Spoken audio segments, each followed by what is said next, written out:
Hello, this is Vic Hermanson. I am the founder of the Paranormal Rundown. It's a very strange podcast indeed. I've had several very good friends, help me keep it alive. Dave Griffith, Randy Cantrell, Father Mike Birdsong, Father Josh Birdsong, and give credit where credit is due, in the past, J.J. Johnson, who's no longer a part of the crew, but was a valuable part of the crew for a long time. Tonight, we have a guest named Ryan Kralik. We're not going to really interview him. He's just a part of the podcast, and we're sort of directing things toward his particular area of expertise. He's recently written a book called It From Us. It's a book that puts forth an interesting and perhaps even controversial opinion, and that is that the entire universe, everything we see, everything we perceive, everything we don't see, everything is based upon a substrate that is composed solely of information. He does not see a matter-first universe. He sees an information-first universe. This is the second time we've tried to record this particular podcast. The first time we did it, it was, as Jack Black says, truly the greatest podcast in the world. I mean, I have never done a podcast that was that good. But somebody, I guess it was me, forgot to press the record button. I can't tell you how bad that made me feel. But Ryan was an incredible gentleman, and he said, "Well, that's good, because I've hardly had any sleep and I can do a lot better. Let's do it again." So now we have. If you were asking where Cedric is, he's taking a break for this particular episode. We are looking at changing a few things on the rundown. Avalon will show up later. But get ready for Ryan Kralik, who has a view of the world that you might not have ever heard before. Let's get going. Thank you so much for showing up.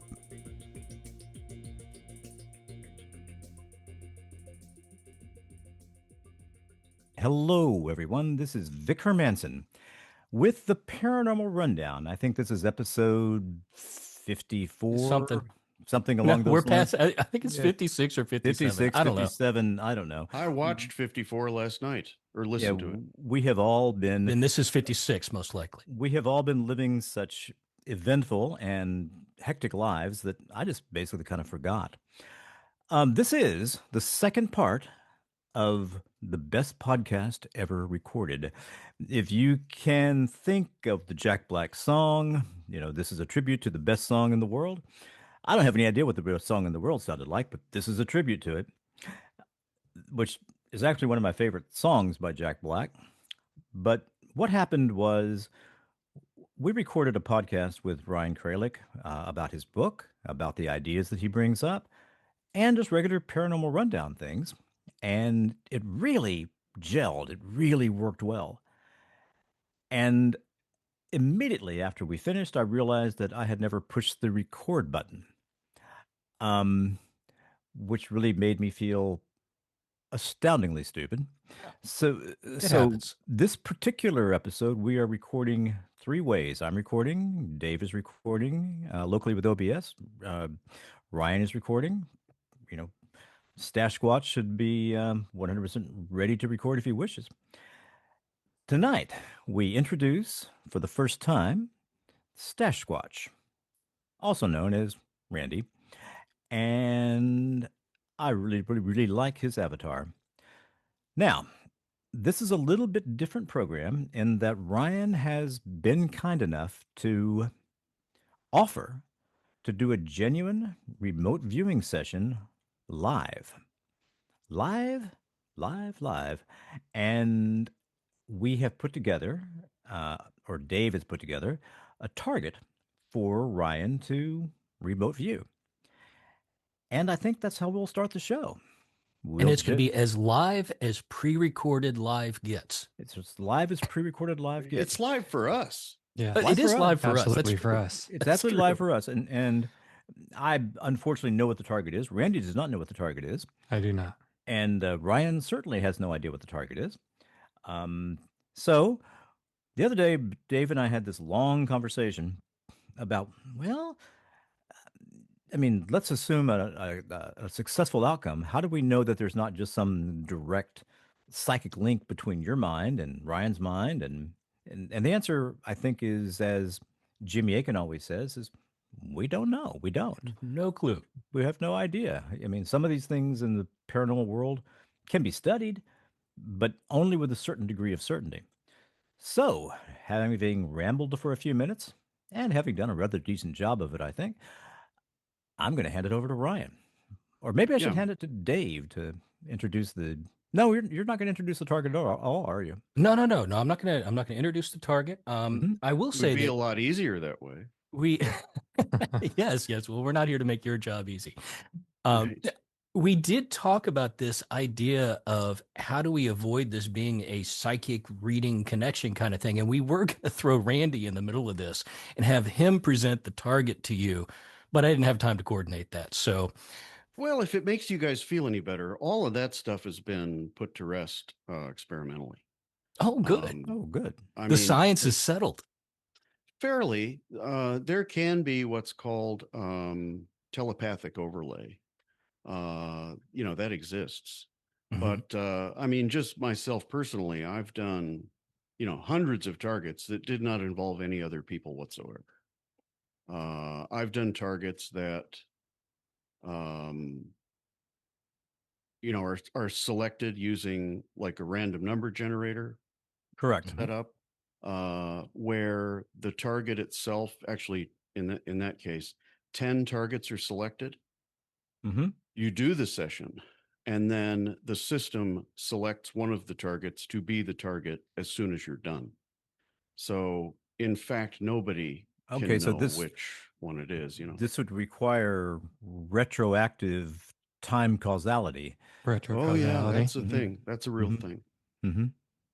Yeah. And in fact, it's statistically significant, but not, overwhelming.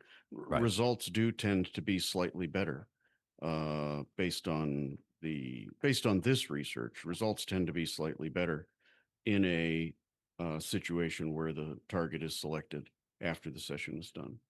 Okay. Well, Okay. why don't we do this? So you just had this training, this session you went off to. Why don't you describe remote viewing, how you think it should be best explained, and then tell us a little bit about the training class and what you learned. Sure. So remote viewing, I'll give you the I guess the accepted industry definition, and then I'll give you, how I think it works. But um, there's always been psychic functioning in people for as far as we know, the whole time we've existed. Probably it used to be better, because once upon a time people didn't need convinced that it was real. It was just a part of their it's a part just it was just a part of their lives. The shaman, I considered to be like the universe translator for the group.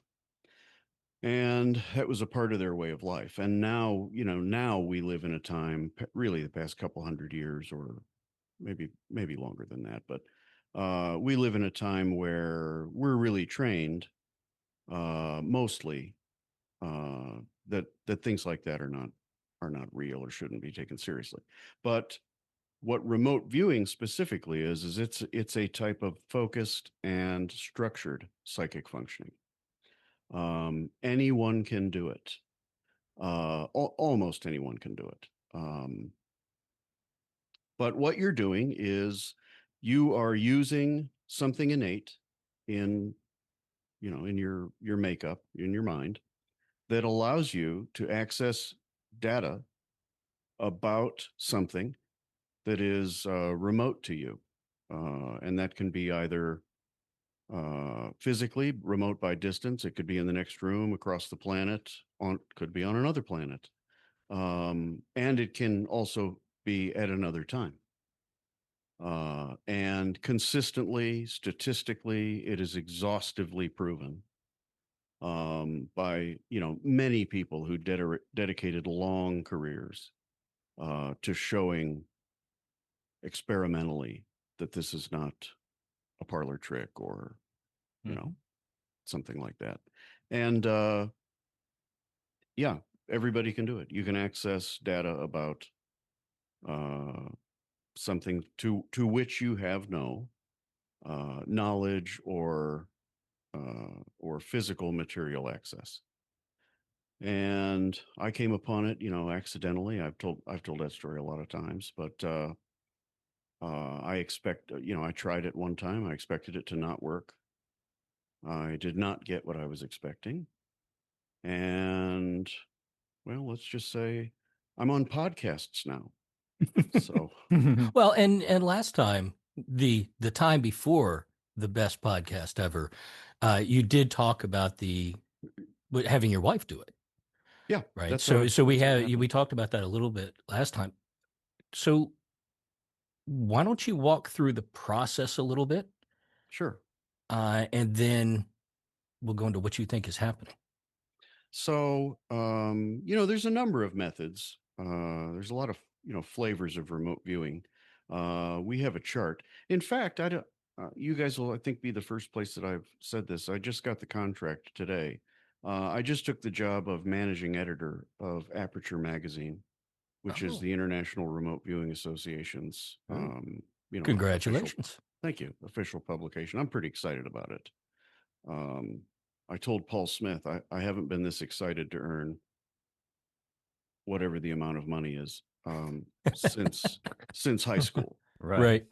Right. But it's not. I'm not taking the job for the money. But So that's kind of cool. So Aperture, I would have immediately thought it was on photography.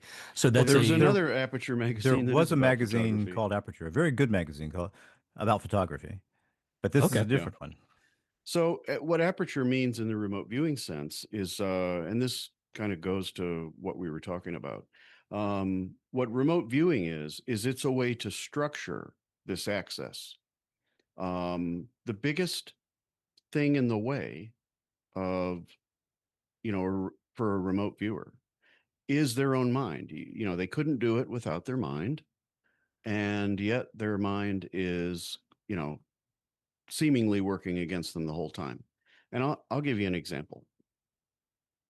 Because a lot of people, we call it remote viewings, right? So, just a person who hears about it, watches a podcast, is like, oh, you must, whatever, travel there and see it. And there are some people that say that they get visual impressions, but most people, that I've spoken with about it, that is not how it happens. It's just kind of the raw data. Um, which that itself is difficult to explain because how would the data come to you? But that's what it is. That It's makes it's sense though. raw impressions, and it starts out with a very narrow aperture between you and the target. And but going through this process and these different stages of controlled remote viewing, which was developed by Ingo Swann and Hal Puthoff in the early 1970s.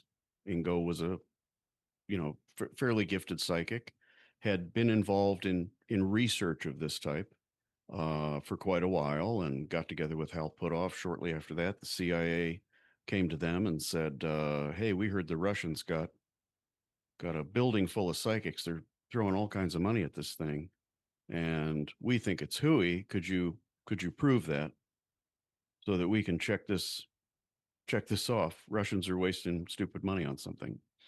And so then they put together a rigorous enough protocol that nobody could really poke holes in it. That was the initial goal, and then showed the government that yeah, it is real and it does work, and which of course a lot of people already knew, but it wasn't like out in the public like it is now.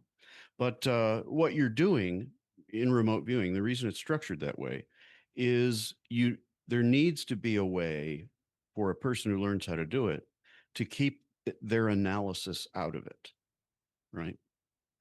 Because if it's just that raw data coming, and I think probably you'll see what I mean. But I'll demonstrate it for you. Okay, I'm going to give you guys raw impressions. Red, round, shiny, smells organic, slightly squishy. What are you thinking of? Tomato. Okay. Cherry or tomato, yeah. Okay. I was thinking of That's the shiny problem. Play-Doh myself. That's the problem because, guess what? It's a balloon, A balloon. Mm-hmm. right? Your From what I mind understand, can't. you want to like stick to adjectives, not nouns, pretty much. Yeah, Yeah. you do. But you see what your brain did.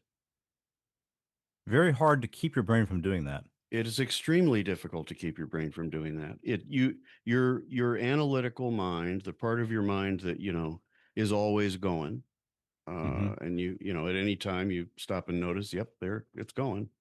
It's doing its job, and frankly, it's kind of the insecure part of your mind. It wants to be helpful, and it's used to being in control. When you're driving a car, you're not doing it with your intuition. You're doing it with your analysis. And so, particularly, we're a very left brain species at this point. And so, but that isn't useful to you because if you start,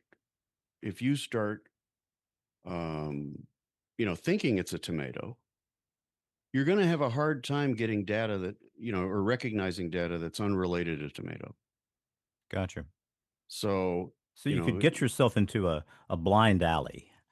Your imagination ends up taking you somewhere. Okay. So what you're saying is, so make sure I get this right.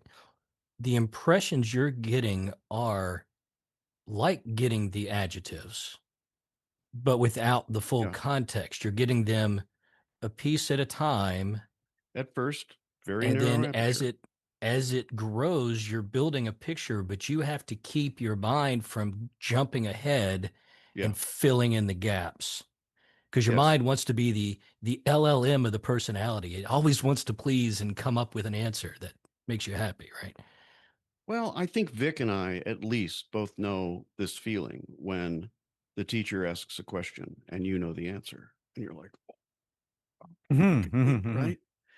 That's what I was like in school. If I liked the topic, but your left brain is doing that the whole time. It's like, oh, I know what this is. My job is I identify. Well, we're not here to identify. We're here to describe. So the Hermione part of the brain needs to be calmed down. So that's an interesting perspective. Needs to be kept busy with something. Busy with something. The best way to describe it, which is what these protocols and procedures and processes and structure is about. Now, so I've never heard anybody describe. I've never heard anybody describe that role before. The role of the reviewer is not to define; it's to describe. Because you're to identify, but to describe. Because it's the person who wants you to do the remote viewing. You're just piping information to them. They're the ones that need to do the analysis on what you give them, basically. Typically, I mean, particularly in training and when you're learning, I mean, you do the analysis, but you do it after the fact. Once you have the feedback and you want to see, where did you have it and where didn't you, and just like anything, just like learning to do anything. But and I don't know. I guess I'm going to be somewhat of a spokesperson for the practice now. So I guess I should get comfortable with that. I think the biggest reason that you don't hear people talk about it generally the way that I just did is because there are people who that's contrary to what they're about to tell you, which is 3i Atlas has a bomb on it, or the Galactic Council has extended Earth's quarantine and other things that gets people going clicky click. It's not, remote viewing is amazing. It's amazing. It's the reason that the direction of my life changed because of this, because it showed me one morning a few years ago on a, bright summery Saturday in Ohio, that we are wrong. We are wrong. About what? All of it. Everything you Now, know is wrong. well, no, I mean, There was a book with that title. Most of the things we're right about, we are accurate about them up to a point. Mm-hmm. And then our models fall apart. They stop accounting for things that, that you can see with your own eyes. And then those fields of study start behaving, you know, like people with a certain cognitive dissonance, right? And I think that just, it just demonstrated for me that we are not really close to being on the right track like we should.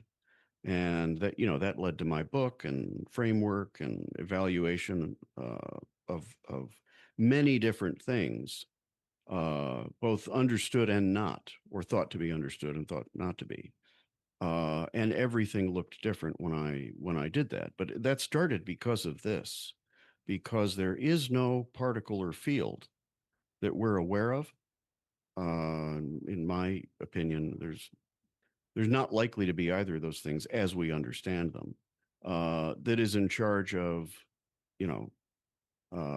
describing that's in charge of apple or tomato or balloon impressions, and penetrating skulls with them and so on.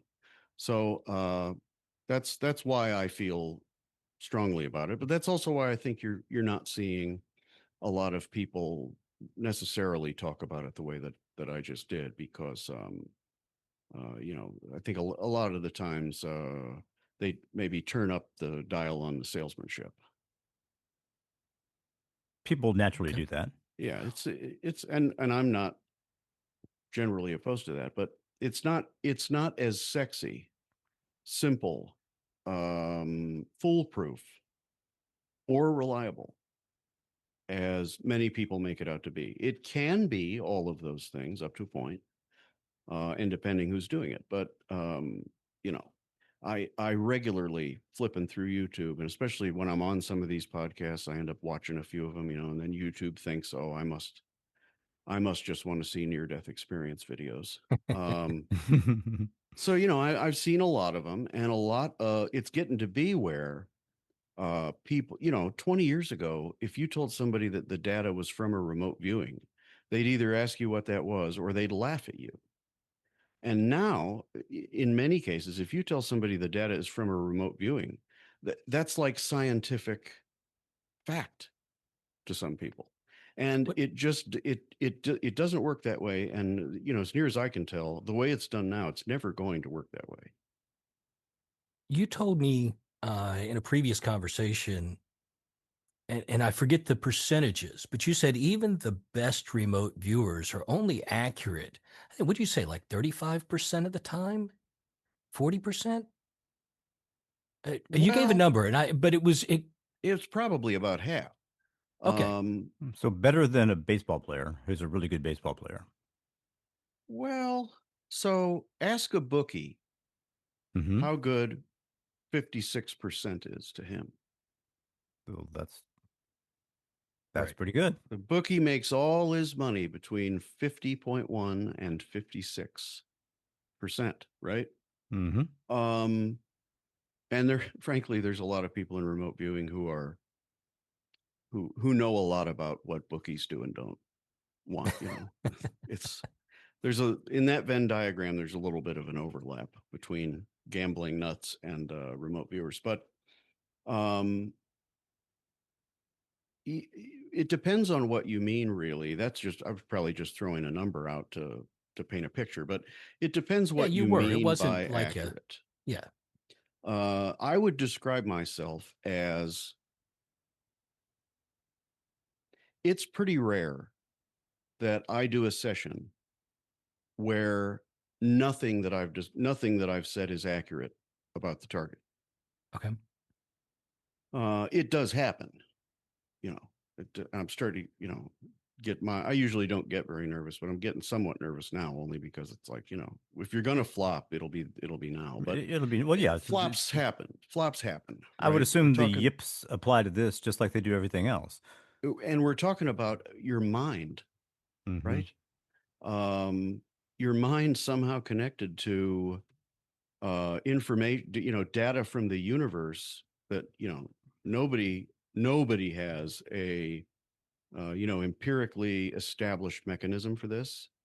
I have a theory. I'm sure there's plenty of other people that have theories, but that's all they are until we develop the technology um, to observe what, frankly, probably isn't there. It doesn't exist. That mechanism is something beyond our ideas of what the physical universe is. But it's a clunky and clumsy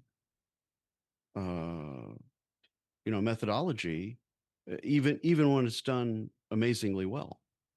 Well, let's hear your It's theory. Oh yeah. So, my book, It From Us, It's from us. There you go. I right, guess.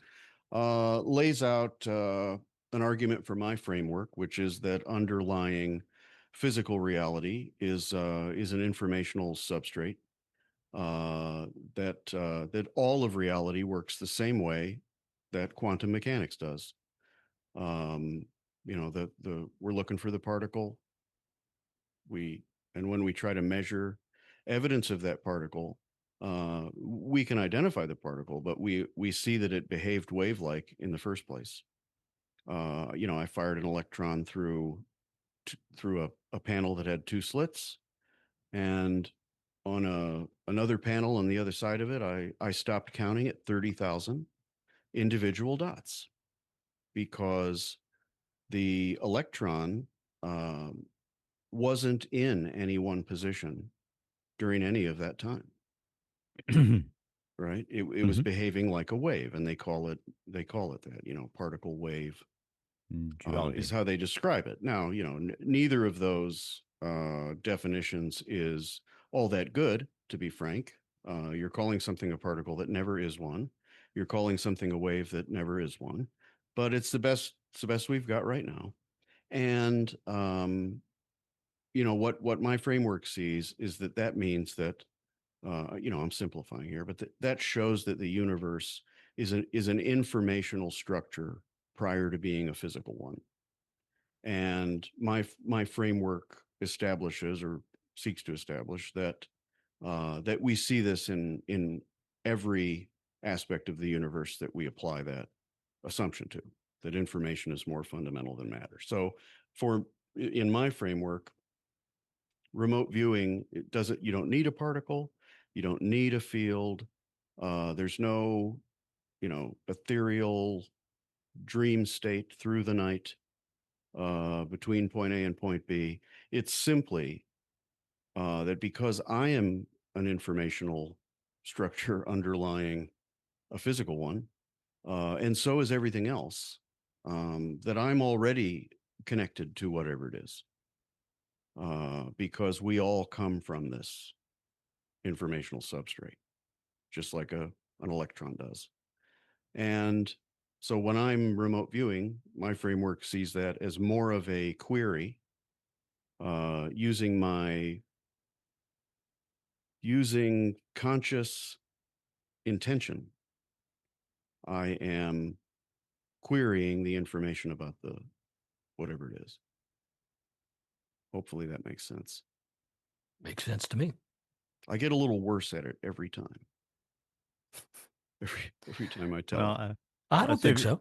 No, I Go think ahead, that Vic. probably means you're getting more of the actual information out there, generating more questions within yourself. And I think it's about trying to come up with novel ways to say the same thing. well, yeah. which I don't know why I have that tendency. I mean, I'm 25 plus years in sales. I mean, sticking to the script is, you know, One of the more it's a effective ways hallmark to, of a professional. yeah. So maybe I should take my own advice, but Well, let's yeah, do well, this hopefully session. that, yeah, let's All do right, it. so let's talk about the process then. Yeah, so I'm going to preface this a little bit. One of the things that, matter of fact, one of my study groups, we get together, video meetings periodically. We got together, I think it was Monday, and a couple of the folks were talking about, the nerves that they have before remote viewing. And I'm not saying I've never had those. I just don't have them lately. But like anything you are about to, whether you're about to go on stage or, shoot the free throw or whatever, I mean, those things matter to your performance, expectation and all that. So, but hopefully I'm not going to have that be too much of a problem right now. But what I'm going to do is and I'm not going to give, like a remote viewing lesson for a couple of reasons. One, I don't think I'm qualified to be somebody's remote viewing teacher in 5 minutes on YouTube. No. What I've always felt about remote viewing is that the previous generations of folks in this field were primarily interested in teaching it to people who wanted to learn it and proving to science that it's real. And having evaluated loads of that work, I'm not here for that. If science doesn't think it's real, fine, forget it. But I do think that it's important for people to see that it's real, the same way that I did. It changed a lot of things for me. Mostly for the better. But we walk around all day thinking we've got it pretty well. Yeah, we got this thing pretty well figured out here. 2 + 2 is 4, right? But Well, we the beauty really don't. of the rundown is the only expectation we have of you here is an interesting conversation. Yes. It'll be So, interesting. so there, whether any of it's accurate or not, the conversation around it will be meaty and good. So, And I think it'll be interesting for people to, see some of the process anyway. So here's what I'm going to do is, I have paper and a pen. This is what, Mhm. this This is is the, this is your start this is my, toolkit. oh, yeah, well, I feel like I should be able to come up with something cooler than that. Like this is my, Armamentarium. it's the medium by which you operate, right? yeah, these are the tools of a remote viewer. Tools of the trade. Usually there's, there's other things too, but yeah, pen and paper. I'm going to prepare some things on the paper, just part of the process, and, put my name on it and the date and the circumstances and things like that. And then I presume David is going to give me a number. I'm going to ask him to read it to me he should have it in a couple or 3 sections. I'm going to have him read it to me, okay? And then I'm going to make an ideogram on the page. And to describe that briefly, I am doing a couple things. I'm activating my right brain, which I understand is an oversimplification, but we communicate with metaphors.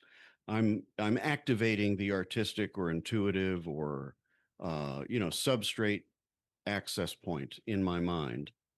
And then using that ideogram, I'm gonna get an initial impression of what I think it is, what we would call the gestalt, the thing it is, right? It's a structure. It's a, it's water, like that, very basic gestalt. And then I'm going to start describing it. I'm going to do all this out loud. It's probably going to look silly. It's probably going to seem weird. You're going to see the top of my head, I imagine. So that's going to be fun to watch later. And then I will I'll follow that to a certain point. I may even point out when I think that point is where the aperture starts to open a little more, and I will start to get more data. I'll start to get other types of data. I'll also probably say some things that sound like I'm violating all the rules, like, oh, it's like but that's just me. That's part of It's my just your process in process, remote right? viewing. Yeah, is you'll start seeing my brain argue with itself over the best metaphor that I shouldn't even be writing down anyway. But that's another, whatever. Fair enough. Some people, they have to touch the keys of the dead person to tell you, well, I have to argue with myself over the right metaphors. Yeah. So yeah, that's it. And then we'll get to a point where I feel like I've got enough information. I'll probably start to sketch things. Now those sketches, it's not necessarily me drawing a picture of whatever it is.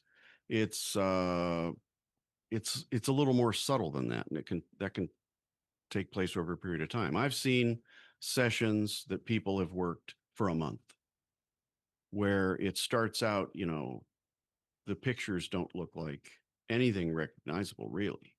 But when you look at those pictures and watch the evolution, and you get to the point where, oh, I see, it's a giant satellite dish, right?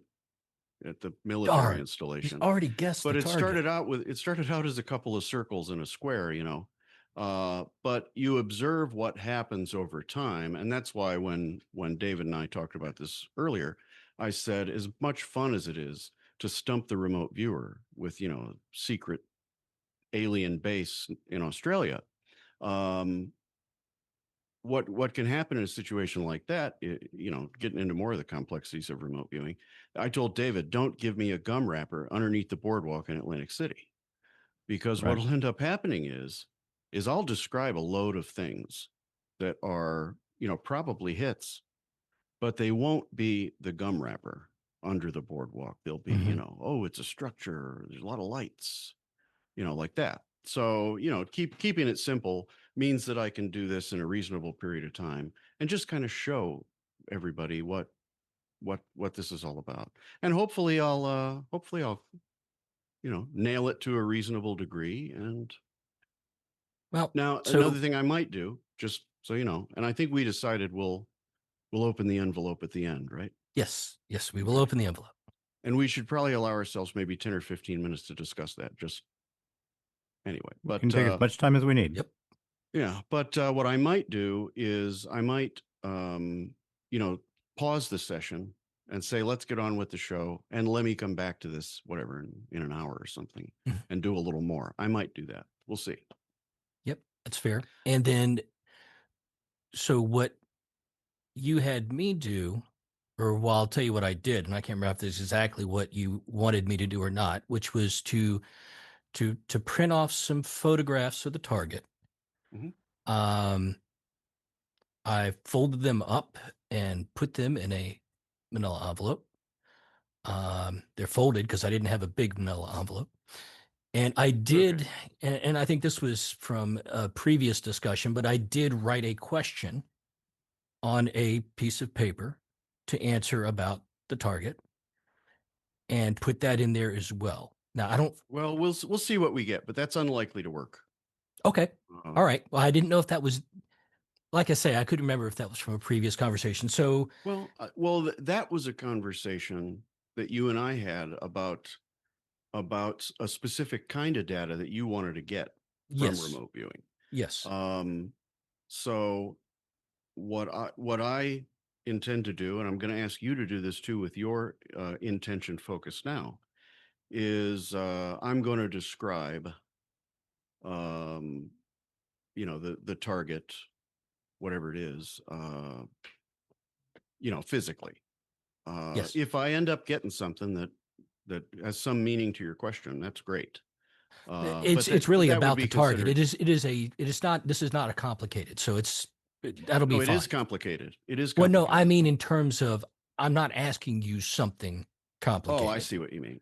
right? But This was, if gray and hard and bumpy is not the answer to your question, then it is a complex question, right? yes, we're good. we're good there, I Okay. think. All right. Good. And so then I, at your request, created a 9-digit number and put it on there. And just for, I guess, context, you had said for, complex targets, it could take multiple sessions. And I'm not worried about that. If this is too complex, like I say, the conversation is great. Um, it, you said keep it simple, and So remote viewing you has did mention stages. time and history and things like that could really complicate things. So It can. So, I think really what I was hoping for was something that's very gestaltic, where one word describes the thing.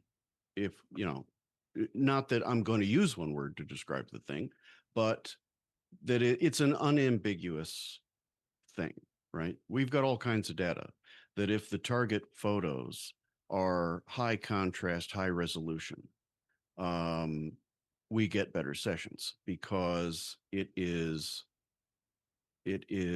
whatever ethereally connected between the viewer and the thing via a unambiguous connection, right?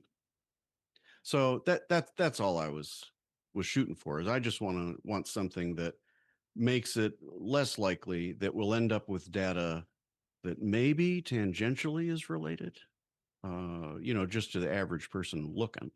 But it doesn't really matter either way. yep, I think we're So good. I have a quick question before Yeah, you go ahead. start. Would it mess anything up? This doesn't have to be something that's shown for anything because I have a camera off anyways, but just for my own personal curiosity. Since I don't know what the target is, I've had no training. I know nothing about. You want to do it too? Yeah, just for the hell of it. Like I Yeah, have get heard some paper. I have heard interviews with Lori Williams on another podcast. So I know Lori taught some me. very, very small basics, but beyond that, I've never done it, never tried it. And I just Yeah, want to ensure that when it mess anything up, if I just did that for my own fun on the side, since I don't know what it is. I think you should. Let me give you a couple 3-pointers. Number one, and this will be easy because you haven't done it before. Don't think, right? Don't give a crap. Just do. And when he gives us the number, okay, I want you to write the number down and say it out loud. If it's easier for the show, if you mute while you do that, that's okay.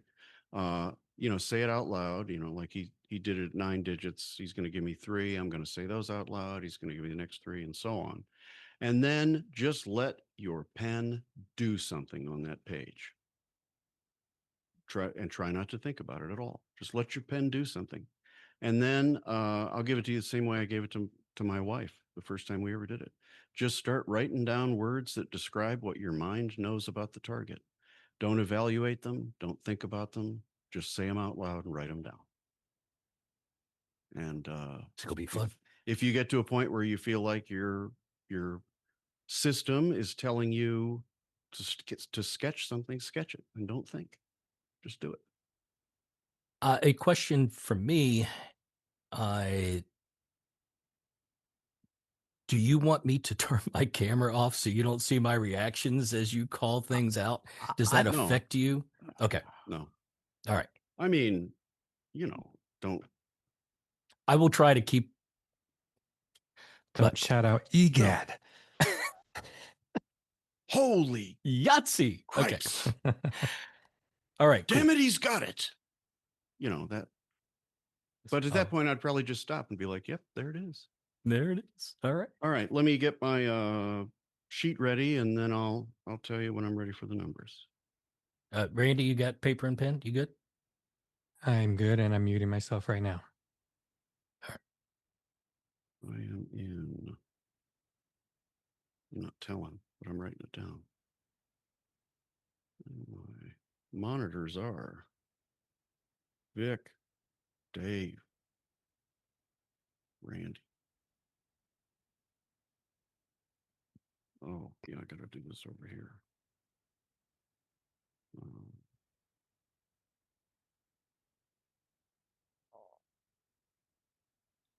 give yourself. I'm already misspelling. That's a good sign. Permission to fail. You don't have to narrate this. Okay. 192 068 068 423. 423. Okay. Also, I'm kind of communicating with myself. Of course.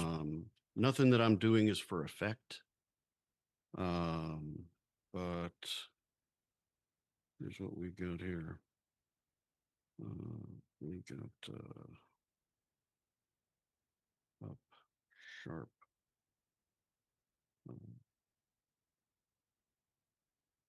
Smooth down. Angle up.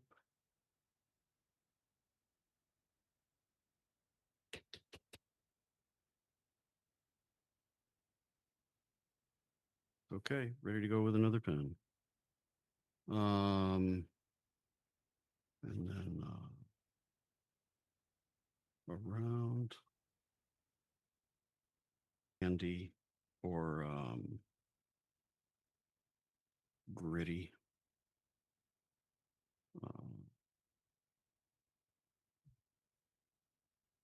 Like a sidewalk. You can hear me all right? I can hear you Okay. fine. Yellow. Right. Yes. So that goes back to the 70s, but yeah, I'm not going to say this one out loud. I'm just going to write it down. Maybe it means something later. Maybe it doesn't. And another thing I'm doing is I'm actually touching the ideogram, which is just, to anybody, it would just look like a haphazard scribble, but there's method to what I'm doing. Yeah, I'm definitely getting that. I'm just writing this down. Lighthouse. Ocean. Side.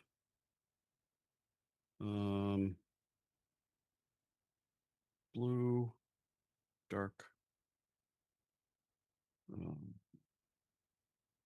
Yeah, I think we're talking about water now. Splashy, rough,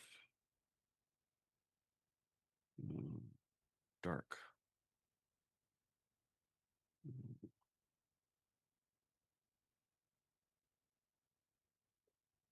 Huh.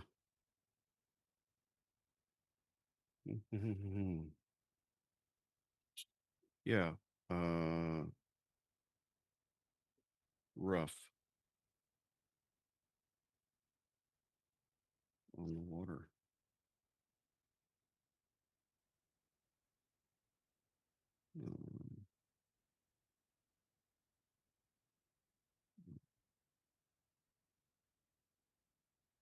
Purple, dark.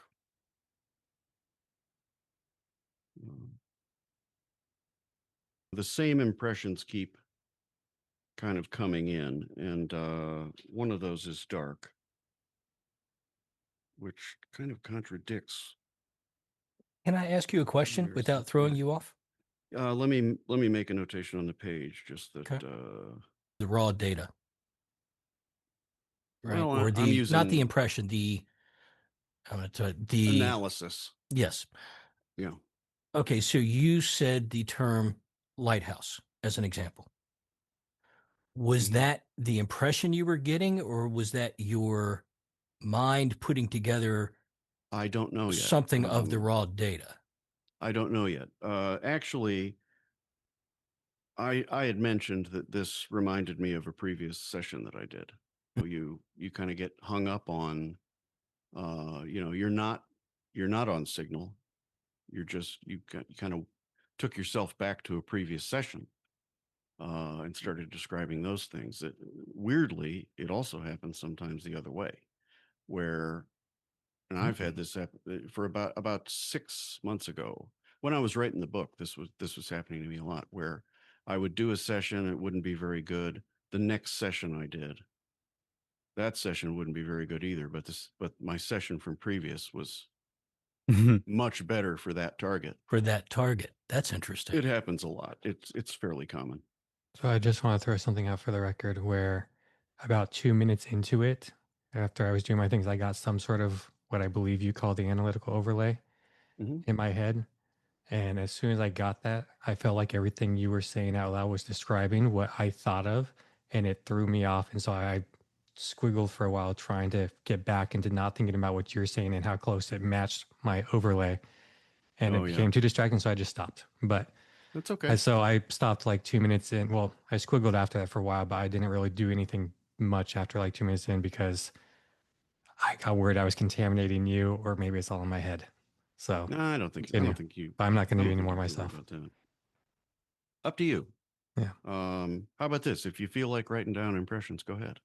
Yeah. But what you might do is take the targeting. I'm probably going to do that here when I start again. But take the coordinates again and do another ideogram and see what it tells you.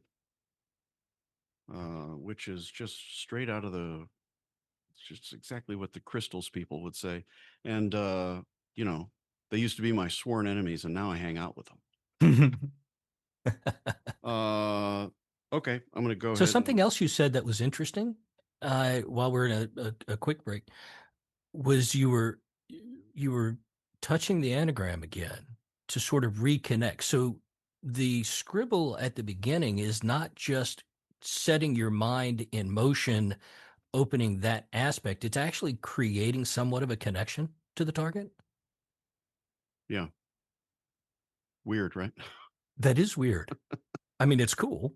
I'll tell you, But I hadn't heard that there's before. things That's about it that are extremely weird, but not unexpected in an information fundamental universe. But no.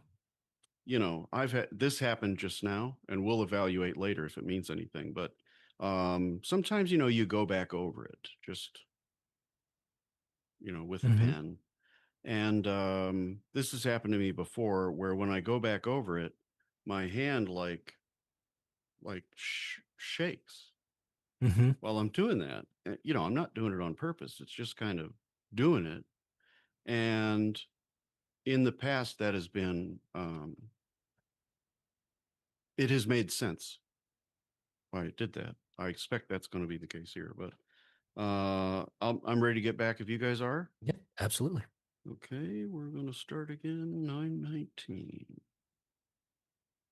Okay, I'm going to take the target again. You don't have to do anything. 192 068 423. Huh. Yep, it is wavy. It is bumpy.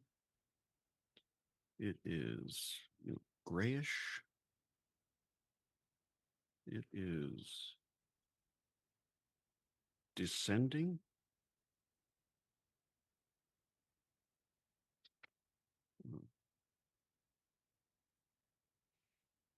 It is dark. Have I said dark? You have. Dark. Um,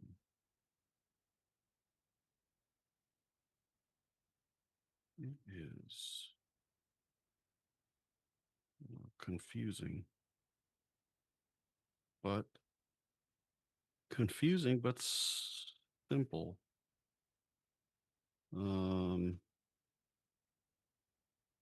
It is. I don't know.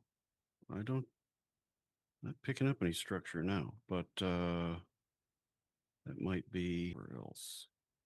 That's another analytical overlay notation. Last time I thought it was a waterfall, it was a ski slope. But you can see, take the target again, some people are like, oh, you're deep ocean.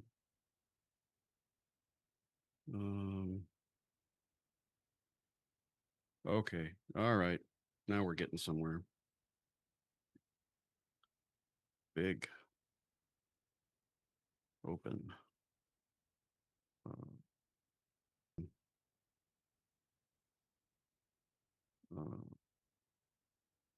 I'm going to go for it.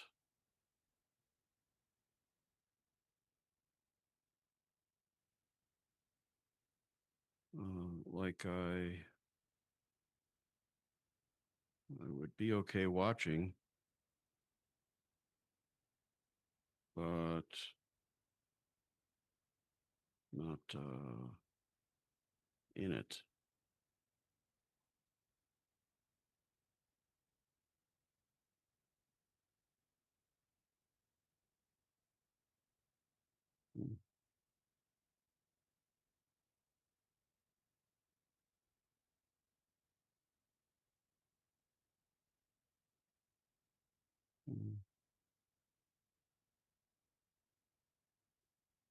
Yeah, I might be you can end up in a situation where you kind of you convince yourself that it's something, and so you kind of lose track of the difference between an impression and an assumption about whatever comes. Then I'm going to stop. We'll do the show. Maybe halfway through the show, I'll be like, give me 10 more minutes on that target. Or Okay. maybe we'll just find out at the end just how it's not an elephant. It's a bowl of plums.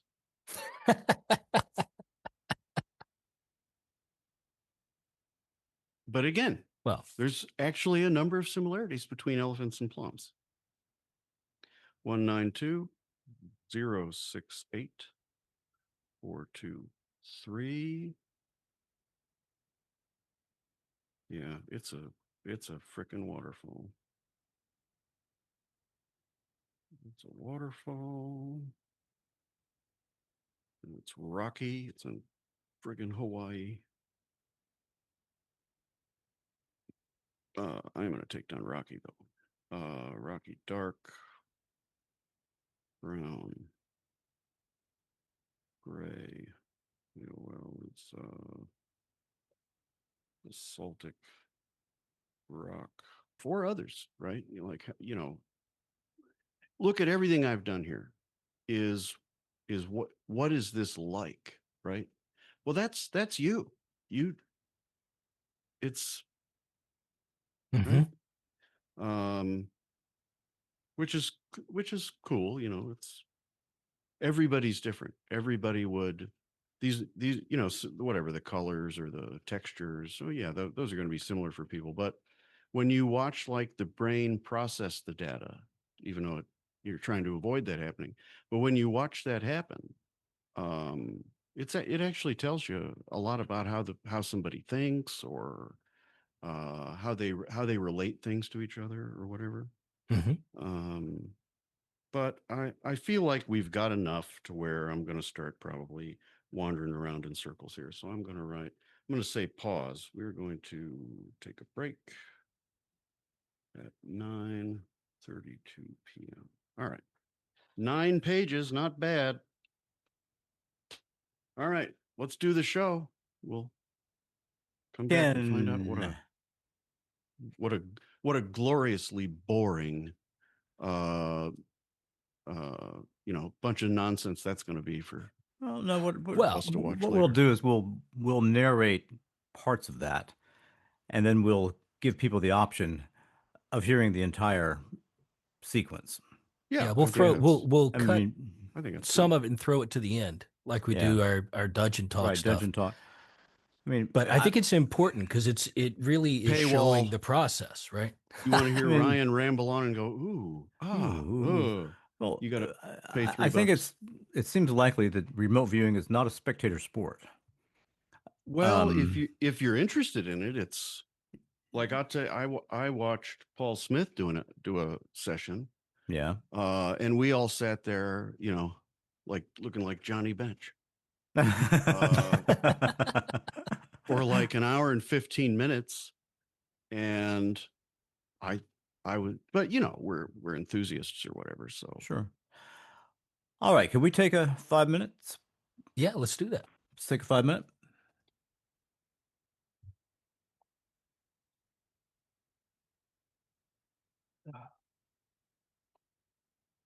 I can't tell if Randy's there or not, so I'm going to assume he is. I think that'll be extra fun though, adding that layer where Randy's got some data for us to look at later too. Yeah, I got two in my head after the first couple minutes. I tried again briefly, but still. Let me ask you So I this: just stopped. would you consider like, have you ever done like one of those personality profiles or anything? Uh, I've done the one that has like the 4 letters, and I never remember Myers if I'm IMTP or IM. told me that he thought I should do it. And I'm an ENTJ-T, but I think the dash thing is like a new Yeah, I think element I of did it it. once with a dash. I don't remember. It's been a while. I don't have it memorized. Yeah. But what was the gist of it? What did it basically tell you? It's the personality thing. It's been a long time. Would you describe yourself as introverted, extroverted? So I describe introversion, extroversion on a continuum. Mhm. And so I would say I'm slightly on the introverted side of the continuum. Like it's lots of people at once, drains the energy. Yeah, But I can perform if I need to in an extroverted environment. I can put on the face, but it takes a small toll. So I'm not I like, see. yeah, I don't hide And in what a about closet like, somewhere. But yeah, would you consider yourself more reasoned and analytical or more feely and intuitive? mostly reasoned and analytical with the occasional other side. Yeah. Yeah, I mean, I'm someone I who works with science, but I grew up in a very spiritual lens of things. So I have a little bit of both, but my career went the science way. well, I think both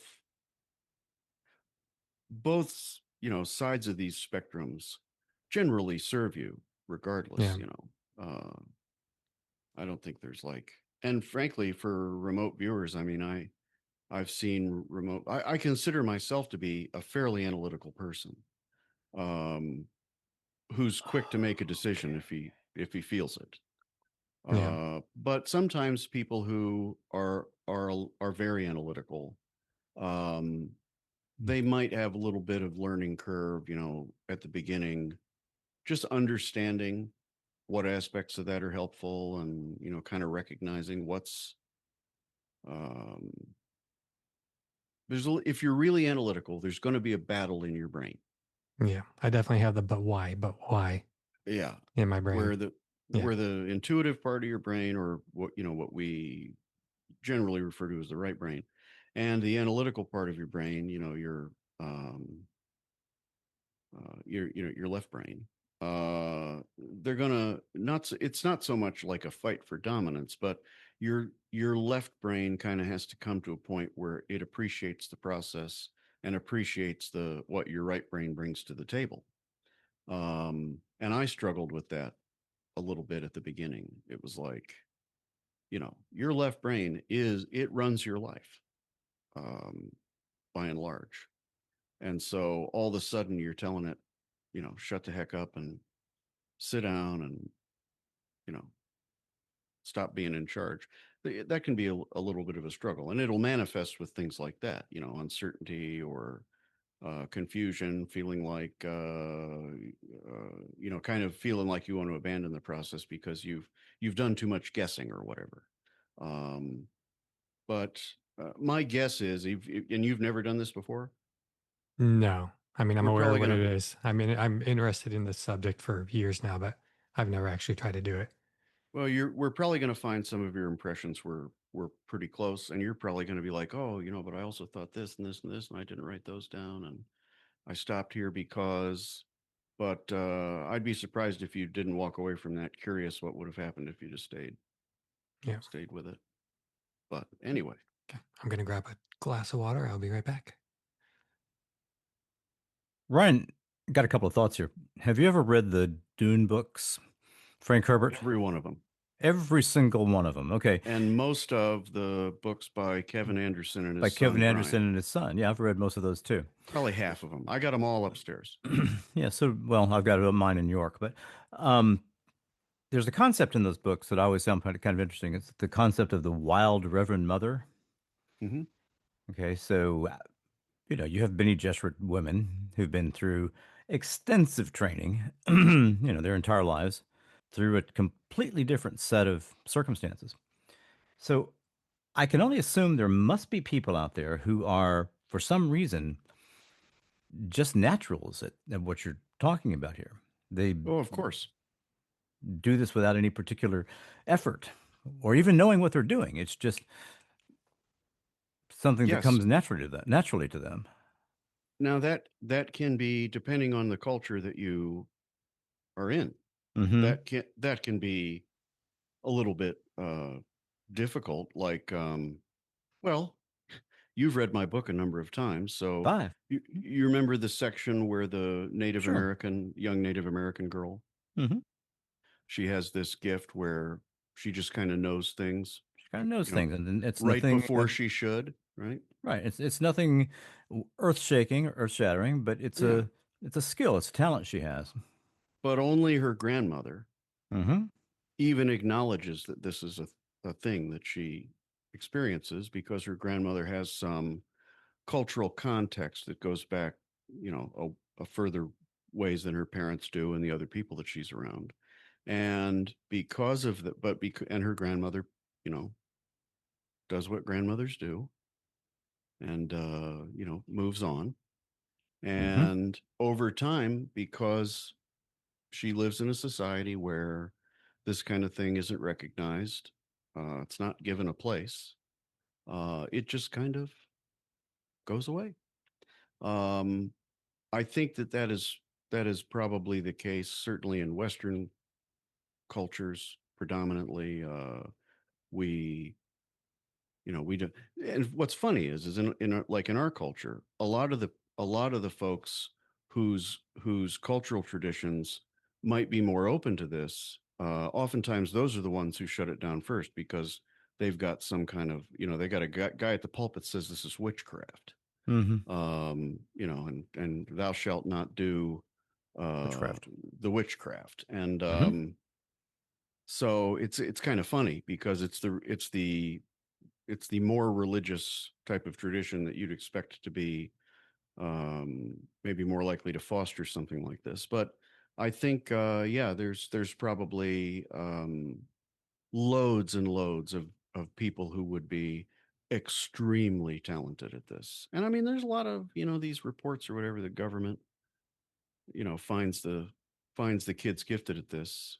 I don't know that there's any evidence, Of but course. I've I heard a mean, lot yeah, of people like say it. Hello. This is Avalon Leanne Dankworth Smythe, the transcendent intellect that tries to elevate the quality of the paranormal rundown. It can indeed be a burdensome task. However, our guest this evening has provided us, through his book, It From Us, several delightful and compelling glimpses of the underlying informational substrate expressing itself through common, but still deeply important human lives. Here's the clip they just referred to. Quantum of Consciousness, Chapter 9, Prelude, The Girl Who Knew. She was only a child, small enough that the world still rose higher than her eyes could reach. At 5, maybe 6, she already carried a secret she couldn't name. Sometimes she knew things before they happened. Not big things, not the winning numbers, not the ends of wars. But small certainties. The toy at the bottom of the pile. The word someone was about to say. The knock at the door before it sounded. Hashimasani, her grandmother cloud singer, told her to hold on to it. The old ways still breathe in you, she would whisper, don't let them take it away. But her parents barely noticed. They were busy, practical, dismissive in the way adults can be when the teachings don't fit into calendars and paychecks. To the girl, it wasn't strange. It was simply part of being alive, like eating or running or school. When she walked into a room, she sometimes knew who was waiting before she saw them. Outside, she felt a shadow lift from the earth before the raven's wings broke the air. Her grandmother called it an old teaching, a way of listening that most people had forgotten. To her it was simply living, noticing what was already leaning into being. She didn't call it magic. She didn't call it anything at all. To everyone else, the future was wide and open, a cloudy field of chance and maybe. But for her, in the breath before an event arrived, sometimes 2 breaths, the uncertainty would tighten into shape. The cloud would gather, darken, and rain down. She could feel it coming. Then she could see it. And then it would be. Her gift was not large. It did not change the world. It barely changed her day. But in those small moments she walked with something no one else seemed to notice, the quiet knowledge that reality was already tilting in one direction before anyone else could see it fall. When she was old enough, her parents sent her not to the local school, but to a good school in the nearby town. A place with new books and nice teachers. There she learned many things. Things like cause, consequence, and result. She learned about the knowing that comes from the outside, not the inside. The truth that can be measured, named, confirmed. She was given the tools of reason and resilience. Slowly, she traded her knowing for those tools. She redeemed the magical for the material, until the breath of the old ways thinned to a whisper. By then her grandmother had passed, and with her the old teachings. In time she would dismiss the knowing as coincidence. Later she would barely notice it at all. Only very occasionally, faint and fleeting, the knowing would return, arriving like the voice of her Shimasani. We're going to pull a paranormal rundown out of more than 2,810 exciting and mysterious topics. And the way we do that is we let the wonderful random number generator, pseudo-random number generator, Excel, give us 6 good topics. And we've got 6 right now. Topic 1, Hands of Glory. Topic 2, how might alien minds differ from our own? And the note I have here is, can we even envision totally unfamiliar thought patterns, such as the Formix in Ender's Game? Topic 3 is a movie quote. I don't believe it. My own brother, a goddamn shit-sucking vampire. Boy, you wait until Mom finds out about this, buddy. And that's from the movie The Lost Boys. Topic 4 is Nazis in Antarctica. Or in America. But the topic is Nazis in Antarctica. Topic 5, tell us your favorite Bible verse. You know, from a poem, movie, concept, anything that you want to talk about it as. Topic 6 is the bogeyman or bogeymen, depending upon your view. We had this one last time. The greatest episode ever. Did believe that we? one. I believe so, because I remember you saying bogey, and I'm like, Okay. bogey. Boogie. Okay. Well, well, we probably did. And I'm supposed to pick, right? If you You're wish. supposed to pick. Oh, this is difficult. Well, right off the bat, Nazis in Antarctica is out because you don't get no play on social media. You have to bleep out the word Nazi. Oh, it's awful. You know, here this thing that has literally whipped up all mankind into a constant irritated, frenzy, has these stupid little rules. Nope, you can't say. You have to say unalived. He unalived them. Which drives me crazier than Ugh. just about anything. I mean, we're a species we've spent now, close to 2 million years probably, among various iterations of ourselves, trying to perfect the greatest tool that's ever been given to any species, which is language. And now we're absolutely slaughtering that language. Makes me mad. Yeah. I think Oh, even and you worse Greatest than- tool isn't fire? I thought fire. Okay. No. No. It's language, man. Close second. So Nazis is out. My Own Brother, a Vampire. That's got a Stephen King angle. I don't hate that. Alien versus Human Minds. That's very attractive. What's the Hands of Glory? What was it? What does that mean? Well, a hand of glory is a disarticulated hand of a dead person. and it has a certain paranormal aspect to it. Let me see exactly what it is. The hand of glory is the dried and pickled hand of a hanged man, often specified as being the left, as in Latin sinistrial, hand, or if the person was hanged, let's see, for murder, the hand that did the deed. So it's the mummified hand of an evil man. Well, that's very interesting. Hard pass. Hard pass. Favorite Bible verse. You know what I think we're down to is favorite Bible verse, or alien versus human Alien minds. minds. And here's how we're doing it. Ah, yes. You mentioned this earlier. Pendulum here, Oh, okay. like this. We're dowsing any now. conscious control over it. Okay. Go nuts for the one we're gonna do. Interesting.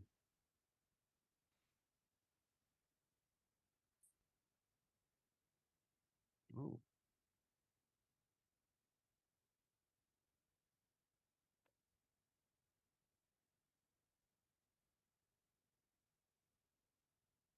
And right now, that dowser, that pendulum Alien. is going in the shape of a swastika. Yes, it is. Yeah. Jesus. Well, let me tell you what, that's weird. But when the double slit experiment, when the electrons did that on the other panel, that was weirder. When a system gets complex enough, it starts to Behave in unpredictable ways. I think maybe the word you'd want to use there is select. It starts to select for efficiency or performance or whatever. Right. I mean, you're the systems guy. Yeah, well, that's why I was trying to understand what you were saying about what you were thinking of as a computer network, right? Well, I think the reason I said computer network is because I think there were indications that that kind of thing happens much earlier in our computer history, but I think now it's starting to happen in ways that are more obvious, maybe. Mhm. And there's folks in AI who are starting to say things. They're all at this point pretty upfront that they're not actually 100% sure what the heck is going on in there. Oh, Oh, I no, think they have no clue. Yeah, they have no clue at all. But I think that, and it doesn't surprise me at all that you'll see that, because even if you look at it the right way, even like self-organizing systems, non-biological, cognitive, non-information processing systems show us indications that happens there too. Well, Crystal, once It's again, just self-organizing. crystallography and even minerals, and even like what's happening inside of a star, that kind of thing. You see like selection is taking place at all times, which, believe it or not, is an information first principle. But these couple of guys that I've had some communication with, I followed their work for quite a while. Robert Hazen and Michael Wong, they just wrote a book, and they propose a new law of nature called the law of increasing functional information, which really addresses this at the root level. Like, why would you see this? Why would you see what looks like organization? Well, if what they're saying is true,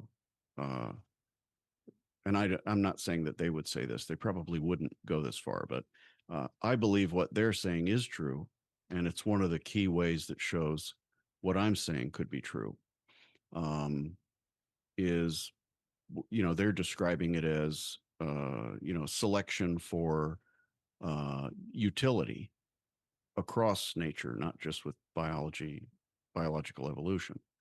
And I'm saying, yeah, yep, that's exactly what you'd expect if the only constraint is coherence bias.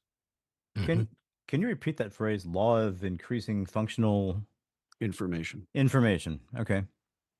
I couldn't remember. You'd like the book too, Vic. It's actually the one I was talking about before we started, where there's no notations and footnotes and citations and stuff. Written by two PhD level guys. I mean, yeah, but even still, it would be nice to see more of the math. But again, if you go read the 2 papers that they published with some other people that much of this work is based on, you can get into the nuts and bolts if you want to. But going back to Ender's Game, have you read Ender's Game? Okay, I have not. I It's think I something- saw the movie. Yeah, the book's way better. The movie just pales in comparison to the book. Yeah, the book is very deep. There are multiple books in the Ender's Game series, and later on, Ender is involved in the discovery and first contact with every sentient sapient species that we know of. One is a planet where you have these little pig type creatures, and they reproduce and change through what they call the Descolata virus. They have multiple phases of life. But the only other sentient sapient species is a electronic entity called Jane, who arises from what they call the Ansible, which is a way of communicating instantaneously across light years.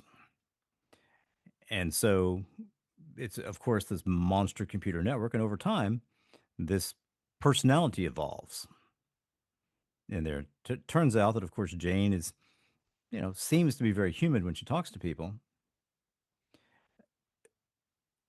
But I've always thought that was simply because humans were involved in programming those initial networks.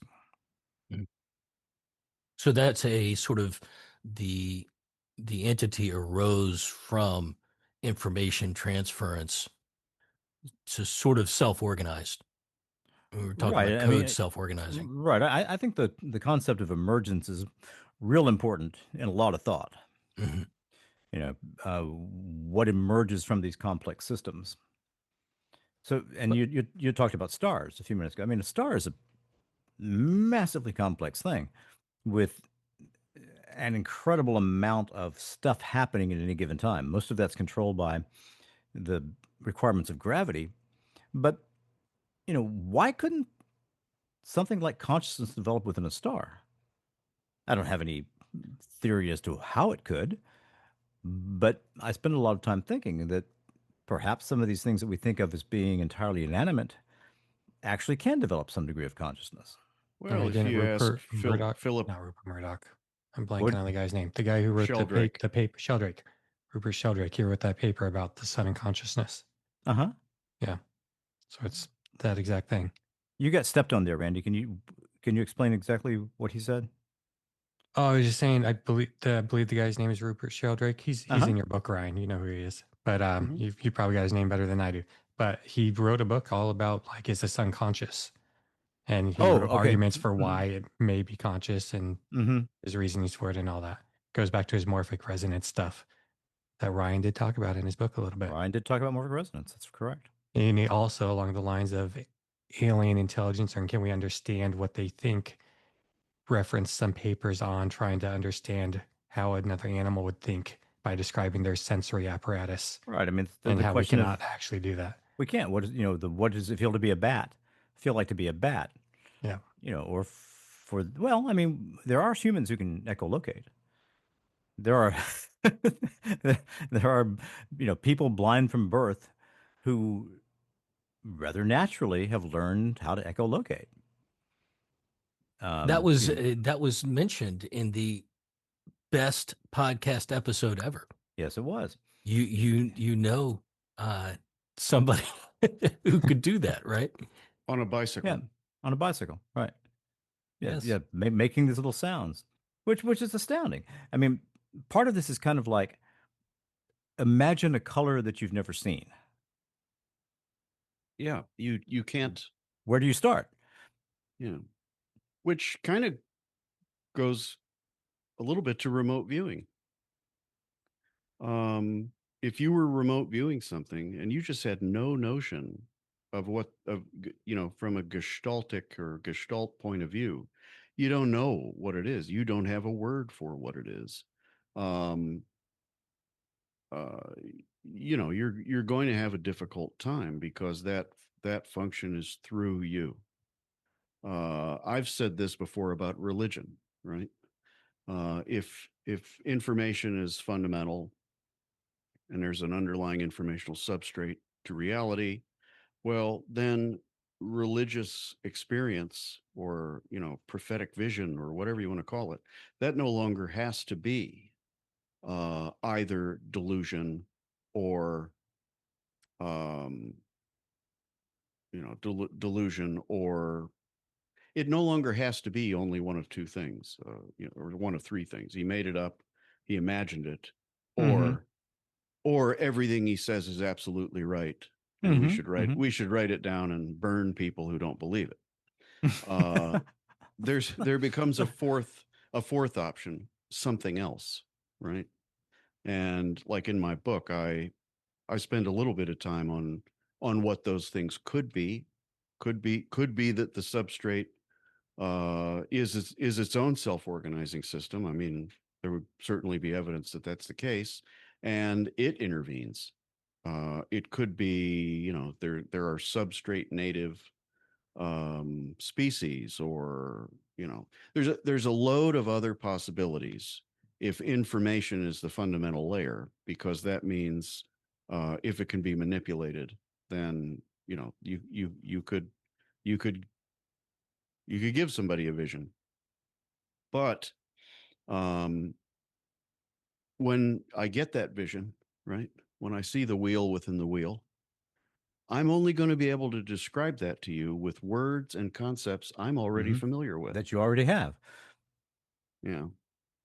So, if you take that into consideration, I guess from both points of view about religious experience, I think to me it says, okay, that's possible, but also we should have some humility about it, because whatever it is that you're taking from the prophet is through the prophet's lens of understanding, right? I had a Mhm. conversation recently with a friend who's a Mormon, and Uh-huh. we hadn't discussed before, what my views were on Mormonism, but I said, I look at it really the same way now that I look at any faith. I think, Joseph Smith was a what you might call a mystic, somebody with That was with exactly the word I was thinking. yeah, with an unusual, for our time, an unusual relationship with what I see as the informational substrate. And he got information, and but it's through his lens of understanding, which was, Christianity. And if those religious experiences are anything even like a very, very wide aperture remote viewing event, it is still going to be limited by your understanding, right? So, Mhm. you know, I don't think it's too much of a reach if you evaluate, like the stories of Joseph Smith and how Mormonism became a religion. I don't think it's a reach at all to see, okay, well, yeah, so some of those impressions that he got, what we're seeing out of that religion is his interpretation Sure. of those impressions. Sure. And if that's the case, then I think there's a case to be made that probably all religions work the same way. If that information comes from somewhere else, and I don't see any reason why it can't, but other information can. I think that it's still we should take a cue from whichever faith you personally find to be the most ridiculous. I think it's a humbling exercise to evaluate. Okay, but through this lens, here's how they got that information. Now let's look at the one I think is the best, or the most right, and find some examples of similar things. Like the wheel within the wheel. My guess is it wasn't a wheel within a wheel. That's just the best he could do with to the describe words it. that he had available to him. Yeah, with the With- understanding that he had Mhm. available. Yeah, words definitely, but even like you saw me doing that session. There might be some words that I have that other people don't, readily grab for. But underlying the vocabulary is the understanding. And you're trying to match the two up as best you can. But yeah, anyway. But I don't know what that's got to do with alien versus Well, do you remember the human minds, movie? One of the what was it? The third Men in Black movie, Men in Black 3, I think. It's where Agent K goes back in time by jumping off a building. I don't think I saw that one. Okay, they run into this Ooh, I don't critter. know if I remember that one. Well, they run into this man or this thing that looks human, and he's able to live or perceive multiple possible futures at one time. And so, he's always worried about doing something wrong because any little change he makes is going to make whatever reality collapses into the current reality uh, change. So, I mean, that's one way I could see that an alien mind might work differently from ours, of having an awareness of multiple possible futures. We have that somewhat too, but only intellectually. We can look and say, if I do this, this is likely to occur. But I think Well, it's interesting when you are thinking about an alien mind thinking differently. The correlation to what AI is now and what Mhm. we're seeing with it is striking, because this podcast I was listening to earlier today, they were talking about some uh, scientific experiments with COVID. All right, so Okay. they were looking for dealing with a mutation, and so uh, they were trying to come up with a new way to create an antibody or something. I'm not the what it was is irrelevant to the conversation. The important part is they were talking about, instead of uh, having to pull together this whole scientific team, they took the AI and they created very rigid prompts to start their context with, and they created a series of, I don't know how many different independent agents. Mm-hmm. And, one would be the epidemiologist, one would be the biologist, one would be, so they would each have a deep specialization in a particular area of science or medicine. And then they had them come up with the answers. And then they put one over top of them that was like the primary scientist that ran the program. Mm-hmm. And then they created one that was a skeptic. And the skeptic had to, basically keep everybody from agreeing just to agree to move on to the next step. And so, because AI has this tendency to want to, and not AI, I mean LLMs, right? As the way we call them now, but they had this tendency to want to agree. So, with those controls, with all of those roles, they came up with some very interesting solutions. And so, in that, we're seeing uh, these minds be created that are controlled by a set way of thinking. We also see in some cases where, as we create these agents and give them more ability, agency, access to do things, they do unusual things sometimes, but the way they react is interesting, and it's not necessarily typical. And this emergence of new patterns of behavior out of these agents that are not expected is pretty crazy. and even to the point to where they start these agents with I don't know how much of it is real versus being sort of nudged in the way they set up the agents, but with Moltbook and the way they get these agents to talk together, and they start trying to create their own languages to go back and forth and talk that aren't anything that we understand as a way to be more efficient. There's lots of this emergent behavior that 5-10 years from now will look like an alien mind to us. We won't understand it. I mean, we don't understand it now because we don't know how it got to where it is, but at least we can understand what it's doing. In a Kind couple of of. years, we may not understand what it's doing. It may become much more black box to us. And all we're doing on the edge is sort of tweaking how it tweaks itself and hoping for the best. That's really where this whole thing is headed. With no I think guarantee we're we're pretty going to close get to it. that now. We are, but not generally available. The stuff that's generally available is much more controlled, but the things they're doing behind the scenes, yeah, it's especially as it starts, Anthropic talks about, Claude is coding 80% of Claude. As it begins to It's start, coding almost 100% of what we use it for. yeah. So it's changing the way it works itself.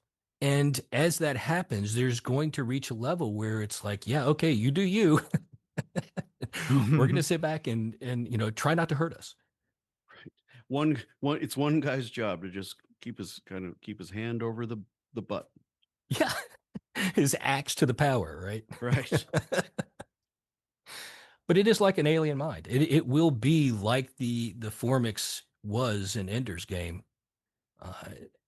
I can't help but to keep thinking of every Star Trek series I've ever seen. There's always one sort of information-based race or entity that you don't know exactly where it came from. It's sort of spontaneously generated out of some nebula or information transmission, and it becomes this thing that is its own mind. And I think that's where we're headed. Well, we do that too. We do that too. We do that with our religious and civilizational structures. We self-organize for efficiency too. Mhm. We don't see it that way because we're right in it. But I don't think if you zoom out far enough and objectively enough, I don't think you see all that many differences amongst any integrated systems. An ant colony, a school of porpoises or whatever, a solar system, a galaxy, subatomic particles, right?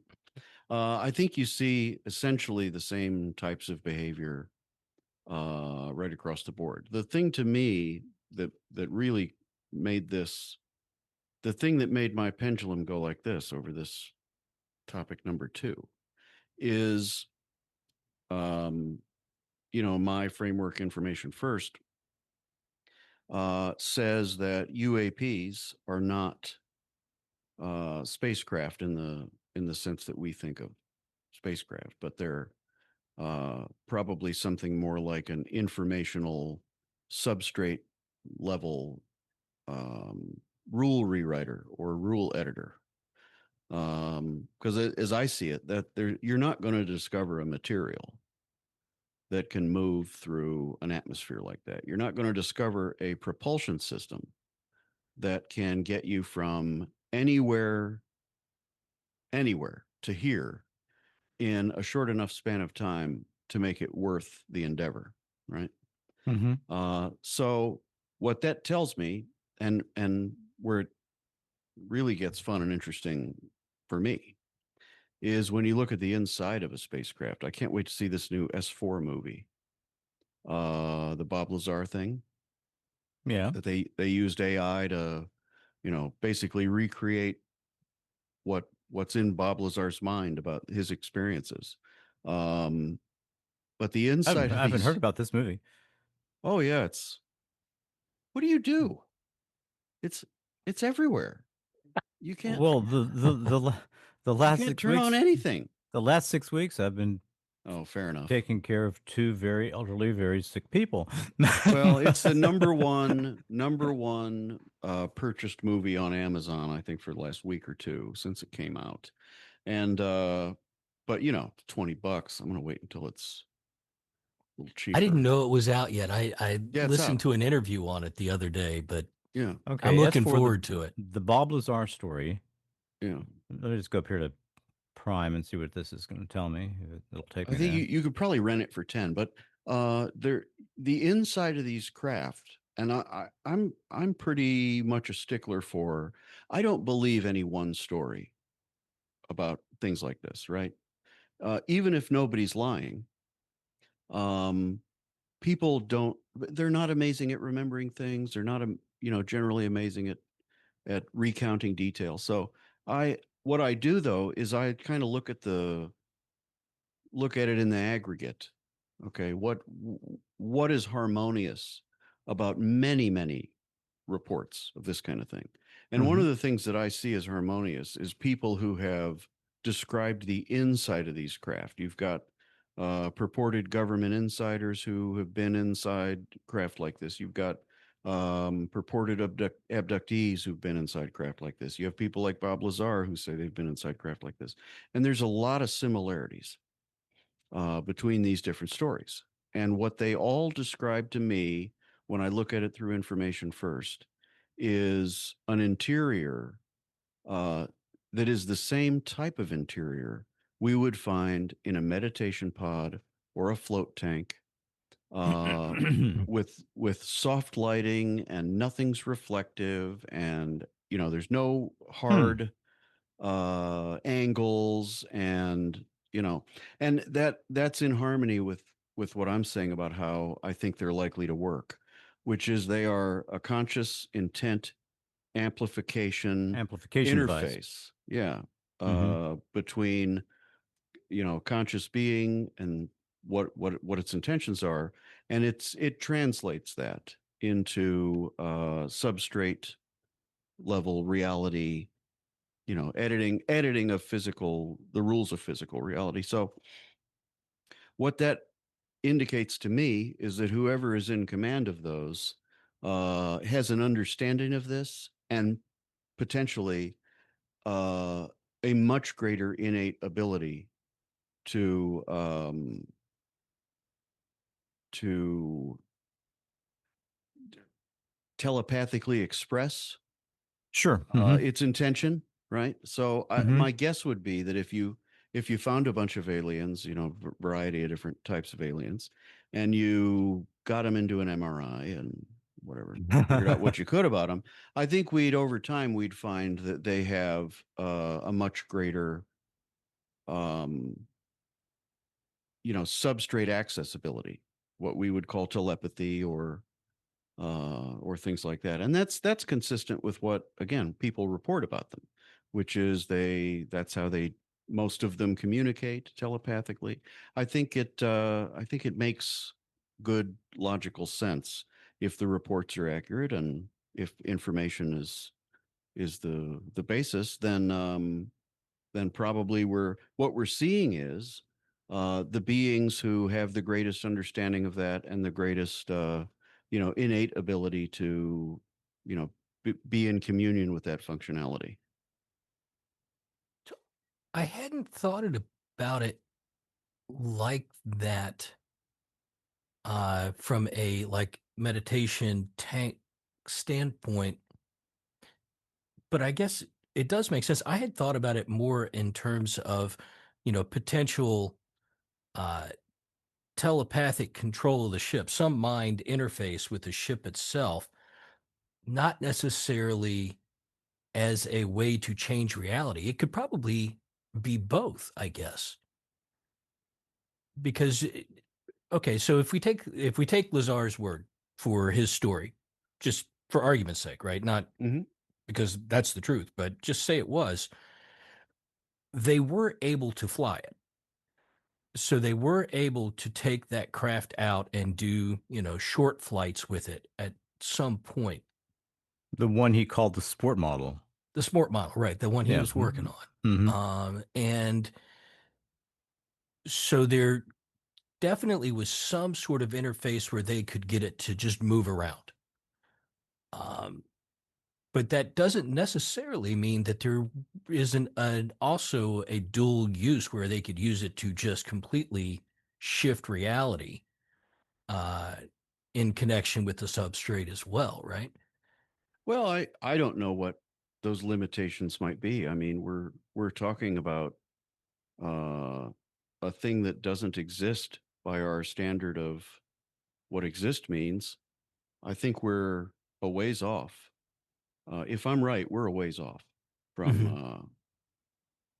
from having anything resembling a good handle on that. I think we're a ways off from even admitting it. But I will tell you this: what I think is, um, I think the thing most likely to prove that what I'm saying is valid also is probably the thing that represents our first opportunity at a technology uh, in support of some kind of mastery over it. Okay, so I'll give you a quick example. So right now they have it's primarily for the video gaming industry.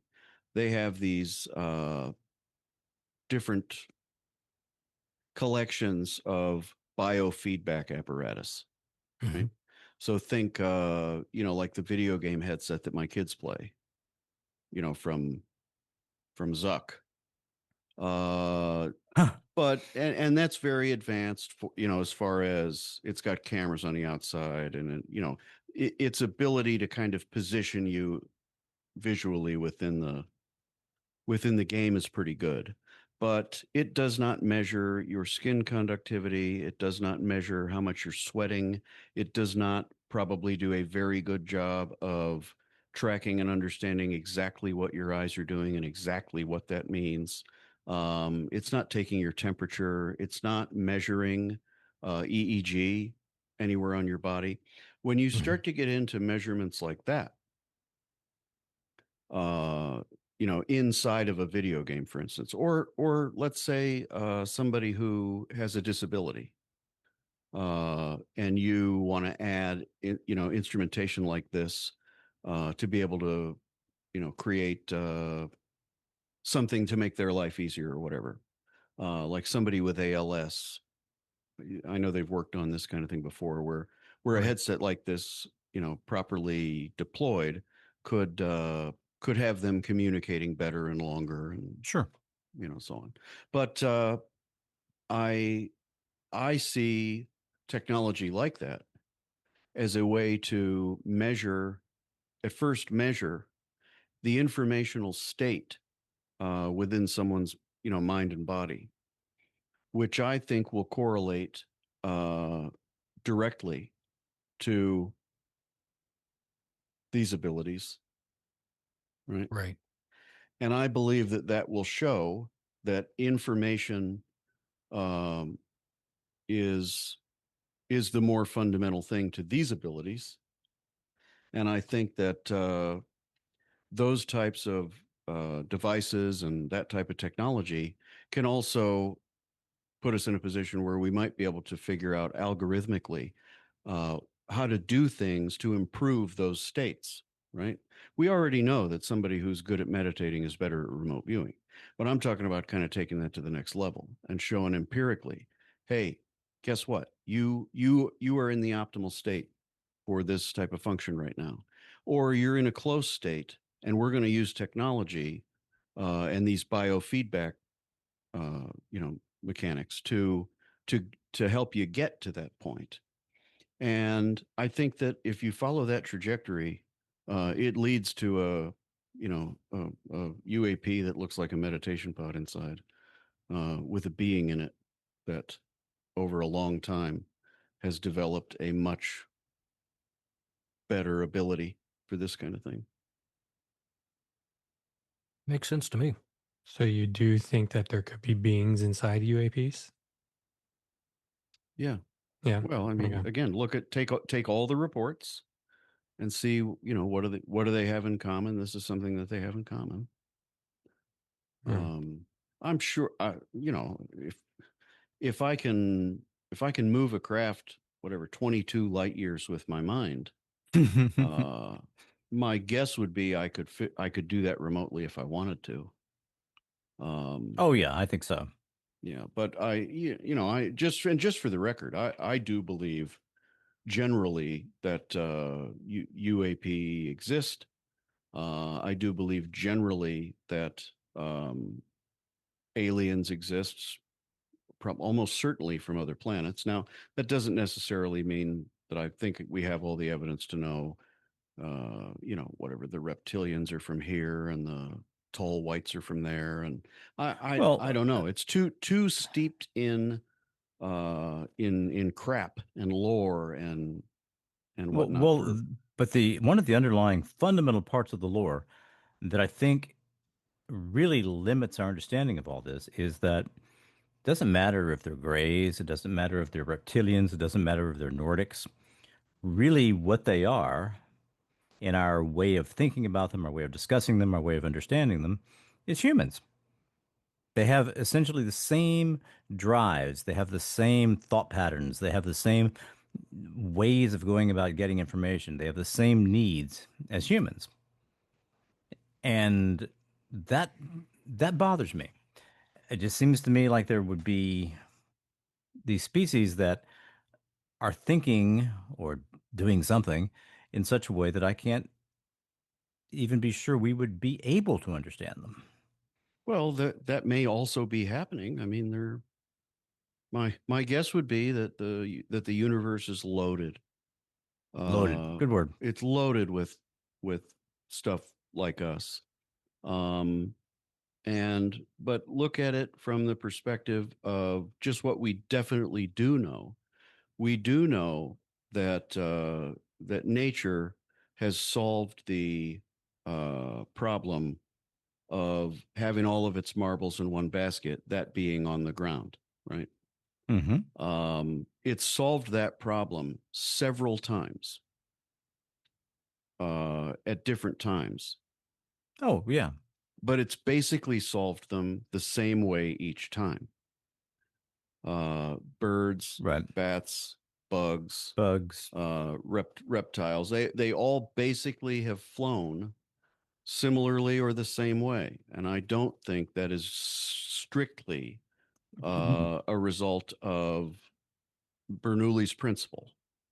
I think, it's because the that biological process of evolution, which I think is just um, it's just one application of what is happening universally across the board. And what Rupert Sheldrake says about morphic resonance, he has told me himself that what I'm saying about an informational substrate is harmonious with what he proposes about morphic resonance. But yeah, morphic resonance is, as I see it, it's absolutely what's happening there. It's not only biology. Uh, why do star systems appear to essentially build themselves the same way uh, everywhere? Well, I mean, There would have to be other ways that those systems could theoretically come together. I mean, I think that it happens that way because it works. well, of course. I mean, you have pyramids all over the world because that's the easiest way to build something that doesn't fall down. If you stack rocks up like that, pretty soon you realize that that particular thing works. If you stack rocks in such a way that you have a little opening in the middle and then you make it a little wider and a little wider, then you get an arch. This is just the way compressive architecture works. It I've doesn't been matter on some where you podcasts are. that'll end the episode and banish you for Uh-huh. saying something like that about a pyramid. Oh, really? I haven't been banished yet. I mean, I've tried. I mean, nobody's ever. So I No, would. it's the most complicated thing there is to build. That's why they're the most complicated structures ever. complicated The things Anunnaki had to have come down and built had to them. have come down and done that. Well, Piling up rocks, you say? piling up Well, rocks. just because they didn't have to come down and build it doesn't mean they didn't come down and build it. Okay, that's all I'm saying. Well, yeah, But they can build a micron scale separation layer with no apparatus with no seams and no rivets and no structural supports. And yet when they get here, it's got to be 2.5 million rocks, all completely different sizes. Well, maybe they're just, they're doing it old school. They're trying to keep us on our toes. They can't make it Getting just back to their roots. Yeah. Ryan, have you ever Maybe. seen a UAP? I've never seen anything that I could say for certain that's what it was. There's been a couple of times though that I've seen something unusual, aerial, and then I couldn't see it. But that was not pre-drones. No, it wasn't. It's been in the last, okay. Okay. 5 to So 10 that's years. always going to leave some area of doubt. Yeah, I've seen the things stuff in the I sky saw that I don't know what they are. was in the early 90s. There was nothing we had, that would do what I saw at that time. Even nothing that even would really hinted at that would move like I saw. And I can't remember whether we talked about that last one or the one before, but what I saw was over Central Valley in California from mountains above Fresno. And it came up like from the direction of LA, right? It came up from the south and then just began zipping back and forth and up and down across the sky. I mean, what would have been, many, many miles in a second, and then, eventually went straight up, off planet. That's amazing. And was this an event that other people? Yeah, I was camping with a buddy up there, and he saw the same thing. Did other people? No, I not that I'm aware. This would have been in the middle of the week at. It had to have been at like 1 o'clock in the morning or something. Have you ever looked into it? Have you ever checked with like MUFON in California? I haven't. Hey, here's the dates. What did anybody report? You might get some interesting data back. Good. I hadn't thought about that. I've got pictures from that trip, not of that, but I may be able to come up with a rough date of it. Yeah, I'll bet you can. MUFON, I think there's one other organization that does something similar to that, but MUFON has been keeping records on this stuff, I think, since the 70s. I know they were around. Yeah, and each state has a director and a number of people in the field.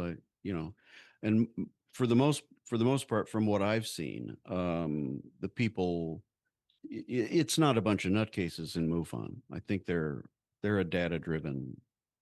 Well, I've listened to interviews with some of the guys that are lead investigations for different states, and they're very structured in their training of their leads. I mean, they're serious about it. It's not, Billy saw a light over the field and we think it was a UFO, it's.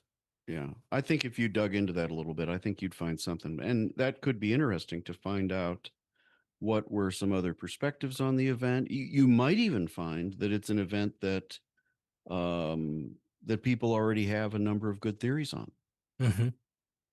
Yeah, I'll have to look that up. Let me bring up something a little. It's on topic, but it's a little strange. I've seen multiple UAPs or UFOs, whatever you want to call them. And a lot of that is simply because I spend a lot of time outside with the telescope looking up at the sky.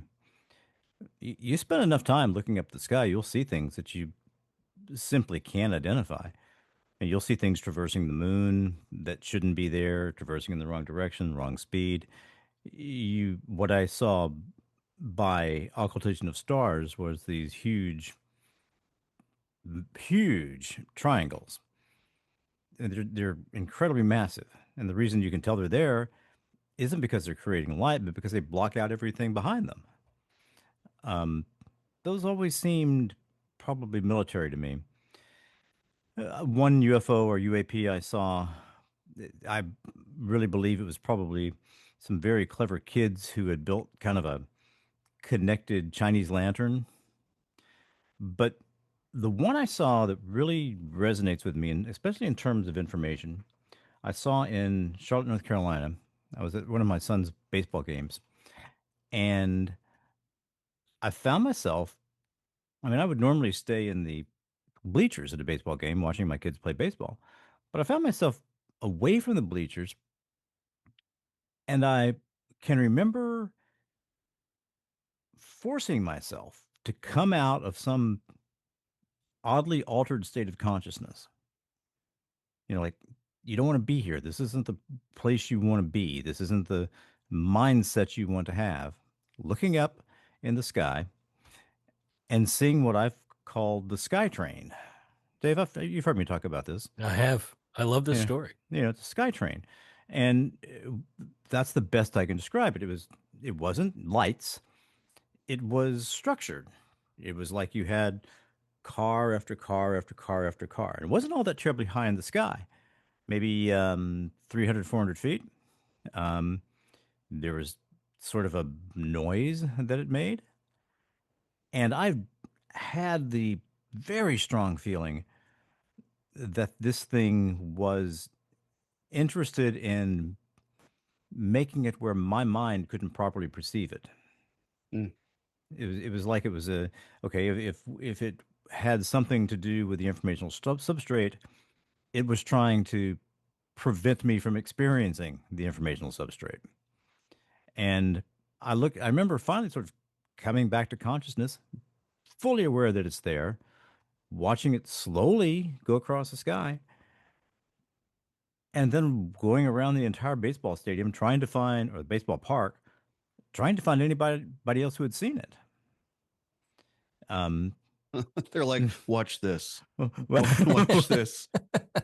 Look at this guy running around asking everybody. Okay.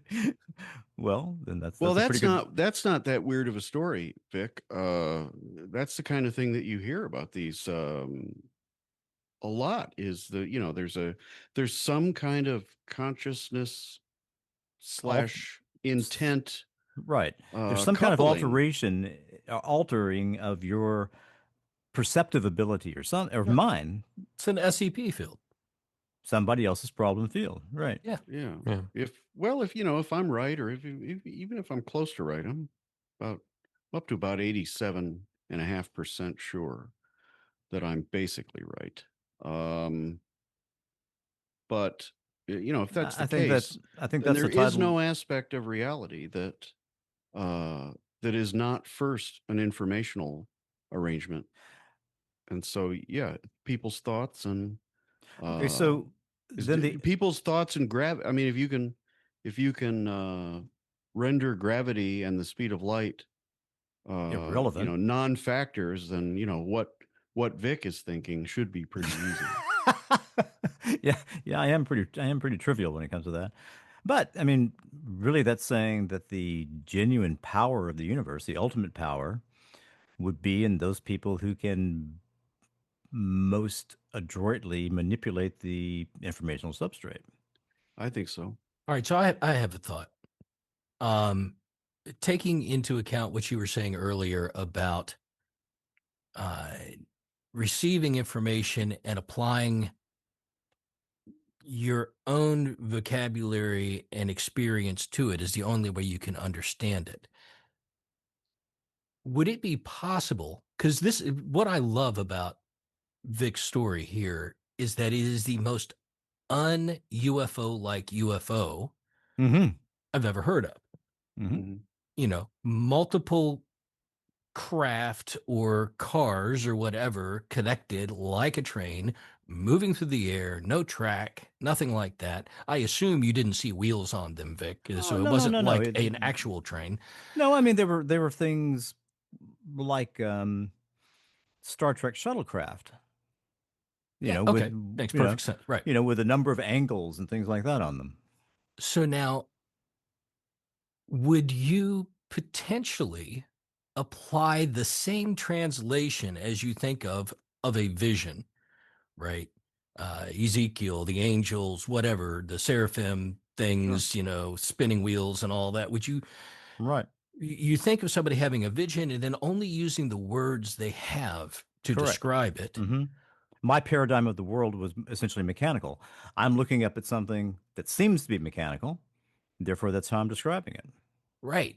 But is it possible that his mind is translating what he's actually seeing using the only visual context it can apply, thus filtering out what he's really seeing and giving him some vision of it that is L- relatable Like Sure. all he's really getting is remote viewing impression data. information? Remote viewing impression data, just Which written on is the sky. exactly what happens in your mind. Like if you're doing a remote viewing and you feel like you're seeing something.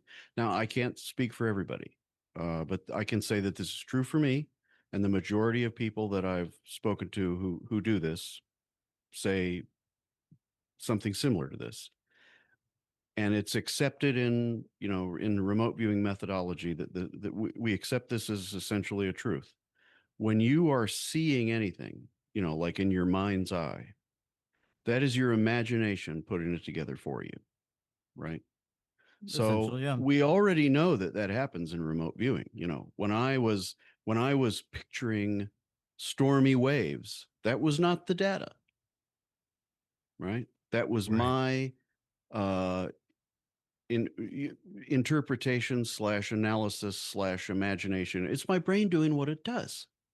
Putting it together for me in a way that brains do.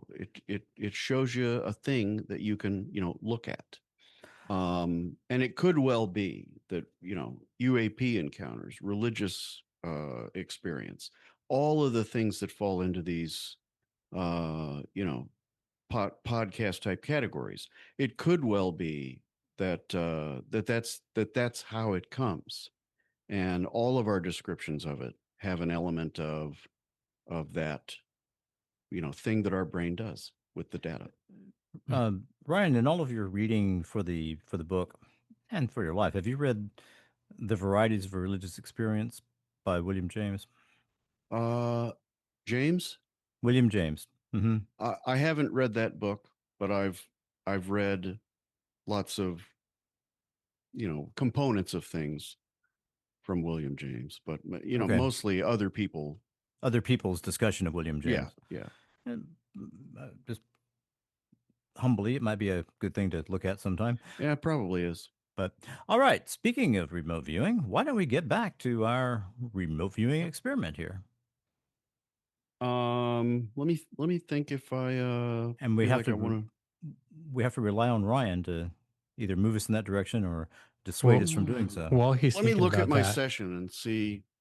Go ahead, Randy. What were you while saying? he's thinking about that, I was just one thing that was going through my mind as Vic was describing his SkyTrain is it would be interesting to me if, not that I would necessarily know this, but if in 1 or 200 years there were essentially what someone in our days would perceive as sky trains flying through the air without lights at night, and it was some Sure. sort of time slip phenomena. I And love it. speaking of I love that, it. and speaking of that, Ryan, how does like things like time slips flow into your thing, into your theory? What a good question. Well, as you know, I don't spend a lot of time on time in information first. I essentially see, but I have been dealing with it more lately. Like I wrote an article about, I wrote an article for Aperture about how remote viewing works in an information first framework. And one of the things that I kind of decided needed to go in that was why it seems that remote viewing the future is a lot more problematic than remote viewing things that are current or have already happened. And I think that's pretty well, if you took a survey, there's a reason that we are not all Powerball winners, right? I mean, Yoda made that real clear. Yeah. Yeah. But I look at it basically the same way that I look at probability matrix in quantum mechanics. There are things that make a future outcome more likely. There are things that make it far more remote. And there's basically, for every event, there's an event horizon where no additional changes will change the outcome, right? Mm-hmm.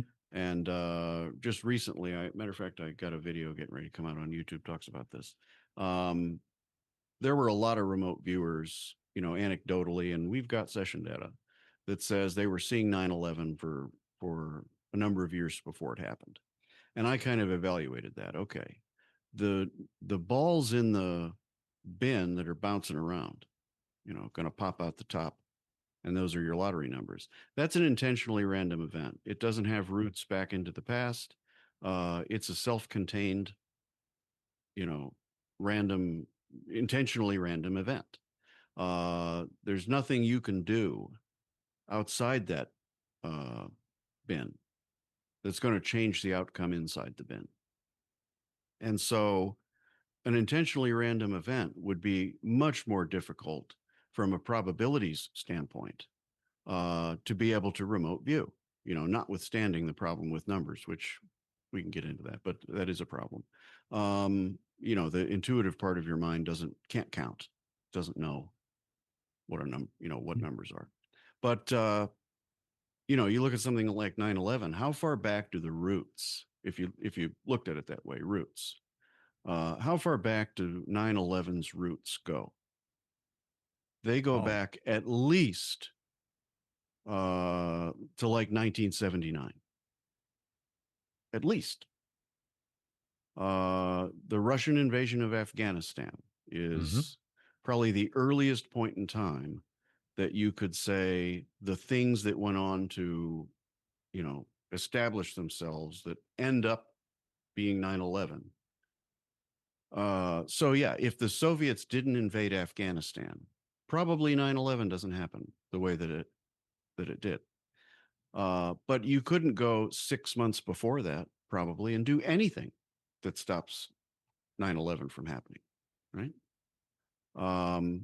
Because its roots go so far back and they're so wide and deep. And in addition to that, that is an event that is going to go on to be, it's going to have gravitation when it comes to like emotional and consciousness effects that it'll have on people.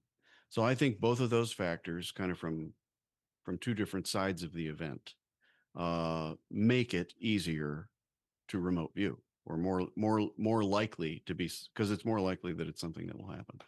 I lost my train of thought. I've never done that. Anybody remember what the heck I was talking about? Well, we were talking about time. time. So yeah. So I see time as a thing that is the order of things as they happen. But if you look at things like retrocausality, and there is a lot of data on this. Dean Radin has done a bunch on this.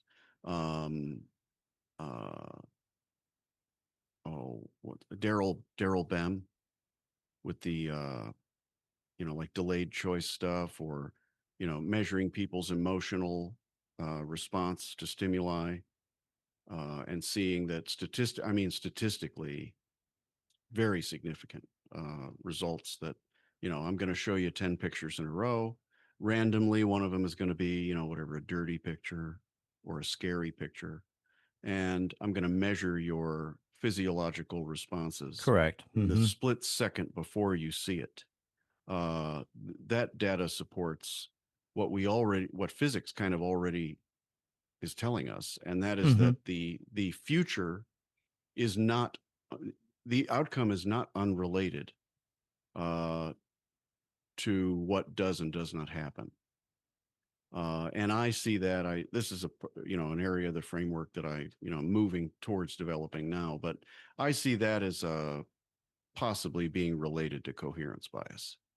Mhm. If the future probabilities show, and it might even be, this is where it kind of gets nuts. It might even be possible to create a future coherence constraint that gets you one result or the other. Right? We see this with double slit, where the results are not going to be read, until such and such a time. And when that happens, we see that the behavior was different because it got read later. That doesn't make intuitive sense, but it could well be because that creates a coherence constraint later, and that affects what happens before. It's difficult to think about. That's what we do. Yeah. All right. So where are we on our remote viewing? Oh yeah. Well, I feel like I've got enough here that I don't feel compelled to get back into the session. So Good. let's just call that session end. Okay. And that was at 9:32 p.m. So what did I spend about 30 minutes at least or so. Oh, I don't think I wrote the time down. Darn it. Yeah, something like that, a half Hey, hour. But we can certainly go back and find from the recording. You started around 9:06 p.m. oh, okay. was Well, it was the first session, and then restarted again around 9:19 All right. for a second take. There's a number of ways that this can be done. And I guess probably what would make the most sense is, even after this, I'll scan these and send them to you, and you guys can work them into the episode however you Okay. want when you edit. But probably just so that we can all see them here, I'll hold them up. But what you guys want? So here's all my sessions. No funny business. Oh. Now I'll black some things out when I send these to you, not because That's fine. not because I'm being tricky, but some of the stuff, there's people who would consider it to be their method and proprietary, and some of it's just would be confusing. So I've done that before. Are there proprietary methods? Things that aren't shared with other people? If you're respectful of what somebody might consider to be proprietary, then yes. If you're not, then not really. I don't think you can patent a remote viewing method. I was just sort of thinking about surgical methods. Once a surgical method is developed, any surgeon who wants to take the time to learn it can do it. Bats and birds and bugs. Okay. It's there. It's there. But what do you want to do? You want me to recap this, or I want to know what the conclusion from you is, and then I want to see Dave's target. So normally I'd write a summary, and so I'll just kind of give you the summary. I detected, or perceived, a structure probably near water or to do with water. The structure and or area had elements of gray, yellow, hard, sandy, gritty. I perceived that to be like something made out of concrete, like a sidewalk. Some element of brightness, shiny, ripply, wavy. I perceived that to be possibly heat off of a surface, like coming off the concrete or asphalt, something like that. I got a analytical impression that I thought was a previous session that I'd done where I thought something was a courthouse. It actually was an Oceanside lighthouse. So I wrote both of those things down in the appropriate place. I got impressions of blue, dark, splashy, rough, like a storm on the water, undulating water movement, purple, dark, cold. I got an analytical break where I thought there was something to do with a boat. I took a break. I got back into it. I did another ideogram, wavy, bumpy, grayish, descending, dark. I got confused, like it was a confusing thing, but simple was the impression I got. Structure that is small versus everything else. I know from some things that happened later in this session that I think what I'm, the the structure is small compared to the vastness of the rest, but not necessarily. That doesn't necessarily mean it's a tabletop thing or tiny. Okay. This is where I got waterfall, like a waterfall. It does not mean that I'm saying it's a waterfall. It's just my analytical You have impression. that impression. Yeah, was that it's like a waterfall, but we consider something like that to be analysis. If I'm naming something, that's analysis. It doesn't mean it's wrong. It's just not, the raw data of the impression. Deep, like an ocean, big, open, vast. I got what's called an aesthetic impact. You guys might have even noticed that I started, like, kind of having something of an emotional response to the target or what I perceive it to be. Okay. Breathtaking. I drew a picture that is, and you don't always know what these are that you're drawing. Of course not. I think when I was doing this, I thought it was, whatever, a body of water, but it doesn't, once we see the target, we might find that it was not that at all. And I'm open to that as I'm doing it. I'm not drawing a thing. I'm just kind Right. No. of dark, but not everywhere. And this started to get interesting. So, dark, but not everywhere. So I identified there's an area that is dark and it's down here. AOL waterfall canyon kind of thing, cavernous, sculpted, elevated, flowing, noisy, cacophonic. I drew this again, which I thought, I don't know, is it a waterfall? I don't know. No.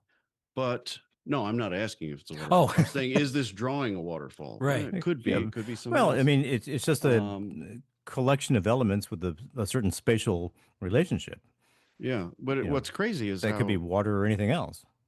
what's crazy is how is usually when you're really on, you find that nothing was really what you really thought it was at all the whole time, and yet you had accuracy. But again, waterfall, and here I said scary, okay to watch, but not in it. And that's these are the types of impressions that you start to get when the aperture widens. You start to, like, what would you feel about the thing? And I heard this remember, happening as you were doing it. So that Yeah. is interesting. I could hear that in the descriptions you were giving or the and I words you felt were it. saying. Yeah. Yeah, and I felt it. That's not an analytical overlay. That's my response to what the data is telling me at that time. So then I took the coordinates again, and we didn't really look at these ideograms, but a lot of times these ideograms end up looking like, in a certain way, they end up looking like the darn thing. Which is why here I think I really started to move toward this whole idea of waterfall. So I wrote waterfall Hawaii. Those are AOLs. Rocky, dark brown, gray. Another AOL, basaltic rock, volcanic rock, rough, porous. Now here's where things got a little weird, and I have no idea what I can't wait to tell you why, but okay. I have no idea what this is, but I don't even draw like this. This was like, It's like the pen was doing its own thing. Okay. it's like a It chicken means, this diplomat. means nothing to me other than it appears to be sticking up. Okay. Okay. And that's when I started to get this sticking up like a totem pole. And then there's this thing. I don't know. My guess is there's quite a little bit more analytical overlay in this drawing, but again, not much because I don't draw this way. And then I wrote like a monument, gray, monolithic. And then I said, you know what? Good enough. Show me the bowl of plums. Yeah. All right. So, Vic, I am going to share my screen. Okay, I probably have to give you permission to do that, I don't I? think you probably have to do that. All right, let's see. Share.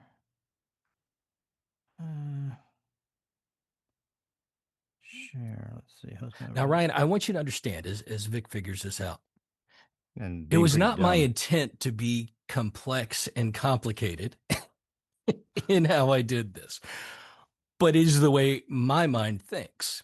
So I put together a series of 3 pictures and a question. All right. And the pictures are essentially, because my background's analytics, it's essentially a drill down. Okay. Okay. And of a location. And what you've described, and it is interesting in how you did it, hits on all 3 pictures because they're not the same thing. Okay. They are Okay. of the same location, but it's not I the see. same thing from different angles. So you just ignored all my instructions. I did. Absolutely. Yeah. All right. But You'll I get used to have, that. Now you're going to see why that presents complex challenges that lead to ambiguity. But no, but it doesn't. This really, really is. This has been a very interesting session. So, uh, when Vic and I talked about this last night, this location has been on my mind as the target from the first time you suggested doing this, in email, and so I didn't want to let that go because it Okay. really, really stuck out to me, and we had talked about, other possibilities, but when you said simple, I said, well, I'll try to make it simple, but it's not. But that's sort of how I do things. Just ask Vic. Yeah, well, Did you figure it out? what's the worst case scenario is it ends up being a target that, to a whatever, a passerby, they wouldn't look at what I did and the target and say, "Oh, that's amazing." I mean, that's the worst case scenario. And if that happens, Right. who gives a No. crap anyway? Well, Um, and the deal but is you I want to know give it this a chance to be that. location and its history extremely well. So I knew that was another thing you had mentioned about historic and things like this. It's This is Big a Sur, historic isn't site. it?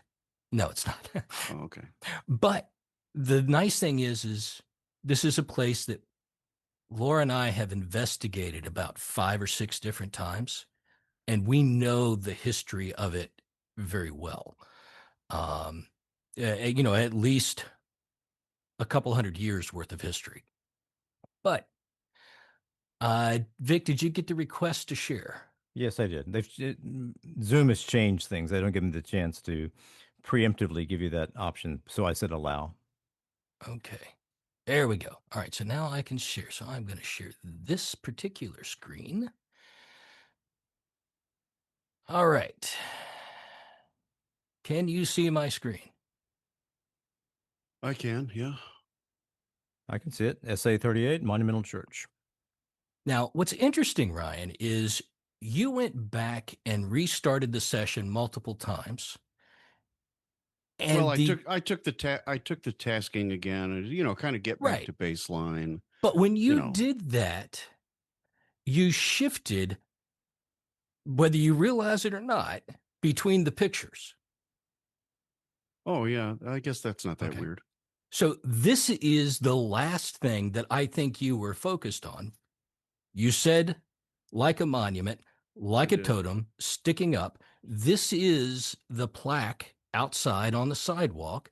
It's on a stand that is all about the history of the church. Yep. Like that. Just And like that. maybe something like that. Although I'm not going to be surprised at all if this ends up, being Well, resembling that's something else, I think. So this is the picture that was on top. The picture that's below it is this. And this is because all the pictures that I have are horrible pictures because they were done at night. That's gray and yellow and hard. But look at the yellow. Yeah. Also, look at the shape can't on top. Do you know what see it's made it out of? very well. This is made out of some sort of traditional like limestone type building or limestone, something. sandstone, something like that. Yeah. So, So if you touched it, it would be like a sidewalk.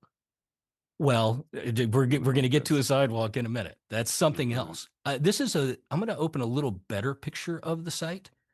And we can look at other pictures that are not the ones that were in the envelope. You know, you want to try to understand the target Sure. from as But many I want you to see aspects as the you can. top of this up here.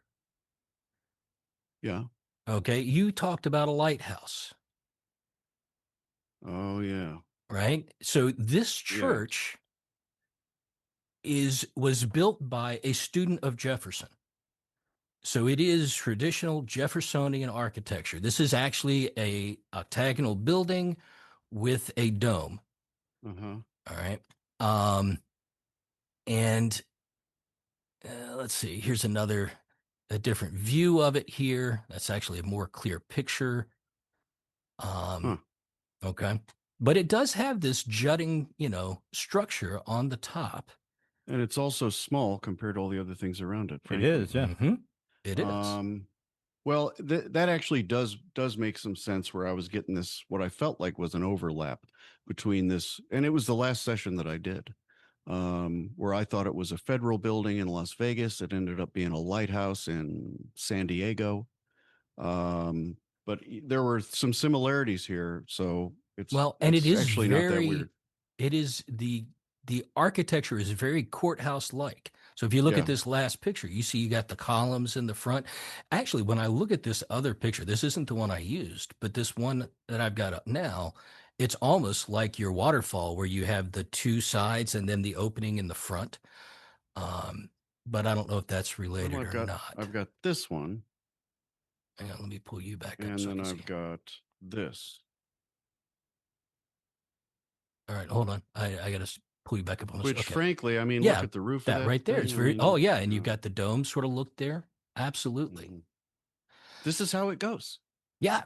This is Okay. this But the is yellow how it is what goes. struck me with this because when were talking yellow and I was thinking, well, there's nothing yellow. But then I realized, oh yeah, the picture I used is very yellow because of the lighting on the street and the nighttime and the poor Mhm. quality of the camera. Also, Mhm. I told you, is this thing still there? Oh yes.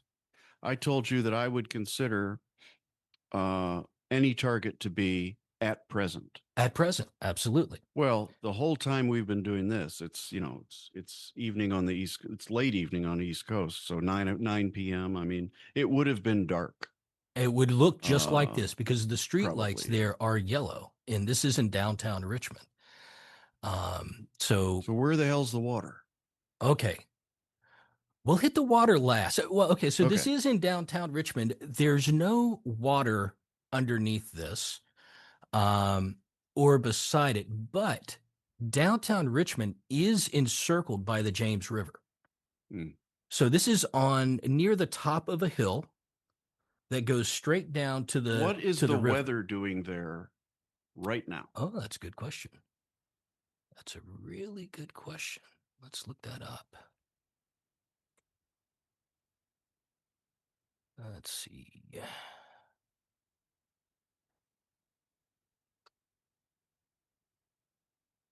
Richmond, Virginia, right now. It just says it's cloudy right now. I don't Can you find out think- what it was doing 2 hours ago? What's the wind speed? 8 miles an hour. There's only a 7% chance of rain, so I'm guessing it wasn't raining earlier. All right. But the wavy, I've got something else for you for that. All right. So we've got here's our monument. And then this is the last picture. So the drill down of 3, right? The plaque was the location, then a picture of the Right. building. But what I wanted you to focus on, and this is just handwritten. I don't know if you can see it or not, but what is under the church? Uh-huh. Okay, that was my question. This is a crypt that is underneath the church on a dirt floor. Okay. And I don't have a good picture of the crypt. I have some on video, but I didn't have time to take a screenshot from video.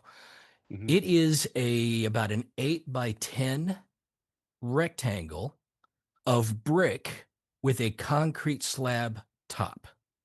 But notice in the middle of this, on top of it, is a stack of old broken up bricks that would be Mhm. porous, that would make a pile similar Oh, to yeah. your raised rocks that you were showing. Mm-hmm. Maybe. I don't know that I necessarily jumped to that conclusion. But here's what's funny about this is and this has been pretty recent, but it seems that I have some kind of a sensitivity to dead people being related. Um Not like, whatever I see ghosts or something, but there's been some targets lately where my emotional response to the target has to do with like I don't want to give too much away. I got a video coming out about this too. And matter of fact, it's already out. I wrote an article about this. Out in Utah, I was given and if you go to my Substack, ryankralik.substack.com, I think, you can read this article. But it it was just a run of the mill target. And we don't give targets away that happen in training because those get reused, and I don't want to pollute somebody that might get it. But long story short, in as specific as I can be, it was a canyon somewhere in North America. And the session started normally, read. Actually, it didn't start that normally because the first word was moundy. And Which is hopefully an this time unusual word. it is an unusual word. And hopefully I'll remember to come back and point out why that mattered. But my first word is moundy, and then it's like, hard, rocky, and then I started to get weird stuff, related to this concept of moundy. I said things like a hobbit hole, like a pillbox World War I fortification. Um, and it was going weird places. Well, then, all of a sudden, we talked about that aperture there's a point in the session where the Right. aperture, widens, and it happens. It can happen multiple times, but when it first happens, you come to the point where you recognize that it's happening.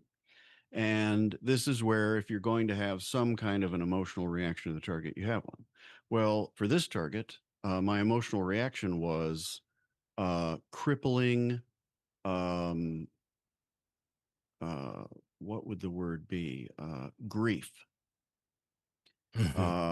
And it's out of nowhere. Okay. I'm about to cry. Normally, when you're about to cry, you were there the whole time. You know what it was that got you upset in the first place. You were there the whole time as it got you more upset because you experienced things or thought about things. Well, what about when all of that comes from data that you have no, logical concept of what it is or what it means? Right. You aren't sure if remote viewing is real? Do it until you get this happen to you. Because there is no explanation for why I would start weeping because I wrote down a bunch of words related to the concept of a mound. And, by then it was, cave-like, caverny, all that stuff was starting to Right. happen too. And then all of a sudden I couldn't go on anymore. And the monitor, Angela, who's become a dear friend, um, go through this with somebody, you'll be best buddies after that, believe me. But, um, I'm doing what you do when you're a male in America, raised how I was raised, and I'm trying not to cry, Right. which means you can't do nothing else either. So and she's a, a female intuitive, experienced remote viewer psychic person. So, it was probably an okay place to do this. But, I started to fall apart a little bit. I got myself back together, and then I continued with the session, and I was just like, oh. She's like, what? I'm like, actually, I got this a little out of order. This happened before the crying. I was like, oh. She's like, what? I'm like, It's big. She's like, you said that. I'm like, no, it's bigger than that. She's like, okay, keep going. And I wrote ancient. Mm-hmm. She goes, okay. She's like, ancient. What else? I said, big magic. She's like, big magic? I said, big medicine. Big medicine. And that's when shit hit the fan and I fell apart. And I struggled to get to write the next thing, which is my father's spirit still lives in this place, which is very similar to a line from a Dave Matthews song that I like. That happens to me too. You know, it's a river, and Billy Joel's River of Dreams starts playing in my head at some point, you know, before I know it's a river. For example. But you know, I wrote my father's spirit still lives in this place. I couldn't go on anymore. I think after that I wrote religious, sacred, and then I couldn't keep going. And she's like, okay, well, you know, normally I'd have you write a summary. She's like, but you're clearly having a thing here, so let's just end the session and, you know, talk through it. She shows me the target data that she had prepared, which was, you know, just it's canyon, right? But then we got online and started digging in more. Now she knew the history of the place. She's like, you were absolutely dead nuts on here. This place is known for the types of things that you're talking about. Because I didn't write them down, but I was having visions of, like, you know, people dancing around a fire and the shadows on the wall of the cave and ornate headdresses and all that. Like, by then I knew whatever this is, it's somewhere in, you know, this part of the world. And this is a place where, you know, native North American people, or at least native Western Hemisphere people, lived, right? And what was freaking me out the most about this, you guys are going to love this, is I felt like I was at a point at the end there. I felt like there was something I had to say. I couldn't move on until I said it. But I couldn't get it out. And a big part of that was because it generally violates my worldview. Not that I'm certain this can't be the case, but certainly most of my life, I have rolled my eyes at this kind of an idea. And she's like, what is it that you feel like you need to say about it? Oh, Jesus. Every time, it gets a little better every time, but just about every time I retell this story, I kind of, Yeah. it's not over, right? So I said, those people are still there. Mm-hmm. And I didn't think anything like this at the time, but later, talking to Paul, you know, after he heard about it, it was like a secret for a couple days. He came to me and he's like, hey, you know, we don't do that to you on purpose. I'm like, no, I know. I understand what happened. And he's like, and I told him, you know, the thing about those people are still there. And Paul's a religious person, you know, he's a Mm-hmm. Mormon.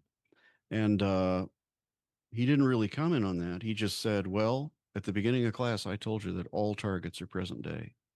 I was like, oh, because that makes that even weirder, you know, to say. But, you know, can't even remember the point of why I brought this up. But since then, you know, it seems like when I do a target, if there's these kind of historic, you know, or quasi even spiritual elements and, you know, things related to, you know, the macabre or whatever, it seems like maybe I've got some kind of a sensitivity to that, which I guess surprises me a little bit. I didn't really pick up on anything like that about this Well, place. you did a little. So I've shown you the pictures and I gave you the question. This concrete slab, which you've hit all over the place, right? It's sandy on top. It's gray. Yeah. It's like a sidewalk, Mm-hmm. right? It's dark around it. All right. Although there is light in that area, there's all the equipment for the HVAC and everything is down there that has little lights on it and stuff. But this brick crypt with the concrete slab on top is a grave for the old Richmond Theater. So Monumental Church was built on top of the ground where the old Richmond Theater burned down. Hmm. The Richmond Theater burned down in early 1900s, like 1901, I think, something along. It was a long time ago. And it had, there was a show, a play. The drapes caught fire from the lamps on the end of the stage, and the doors opened inward, Mm, and the crowd pushed, and the only people that survived went out through the upper floor. gotcha.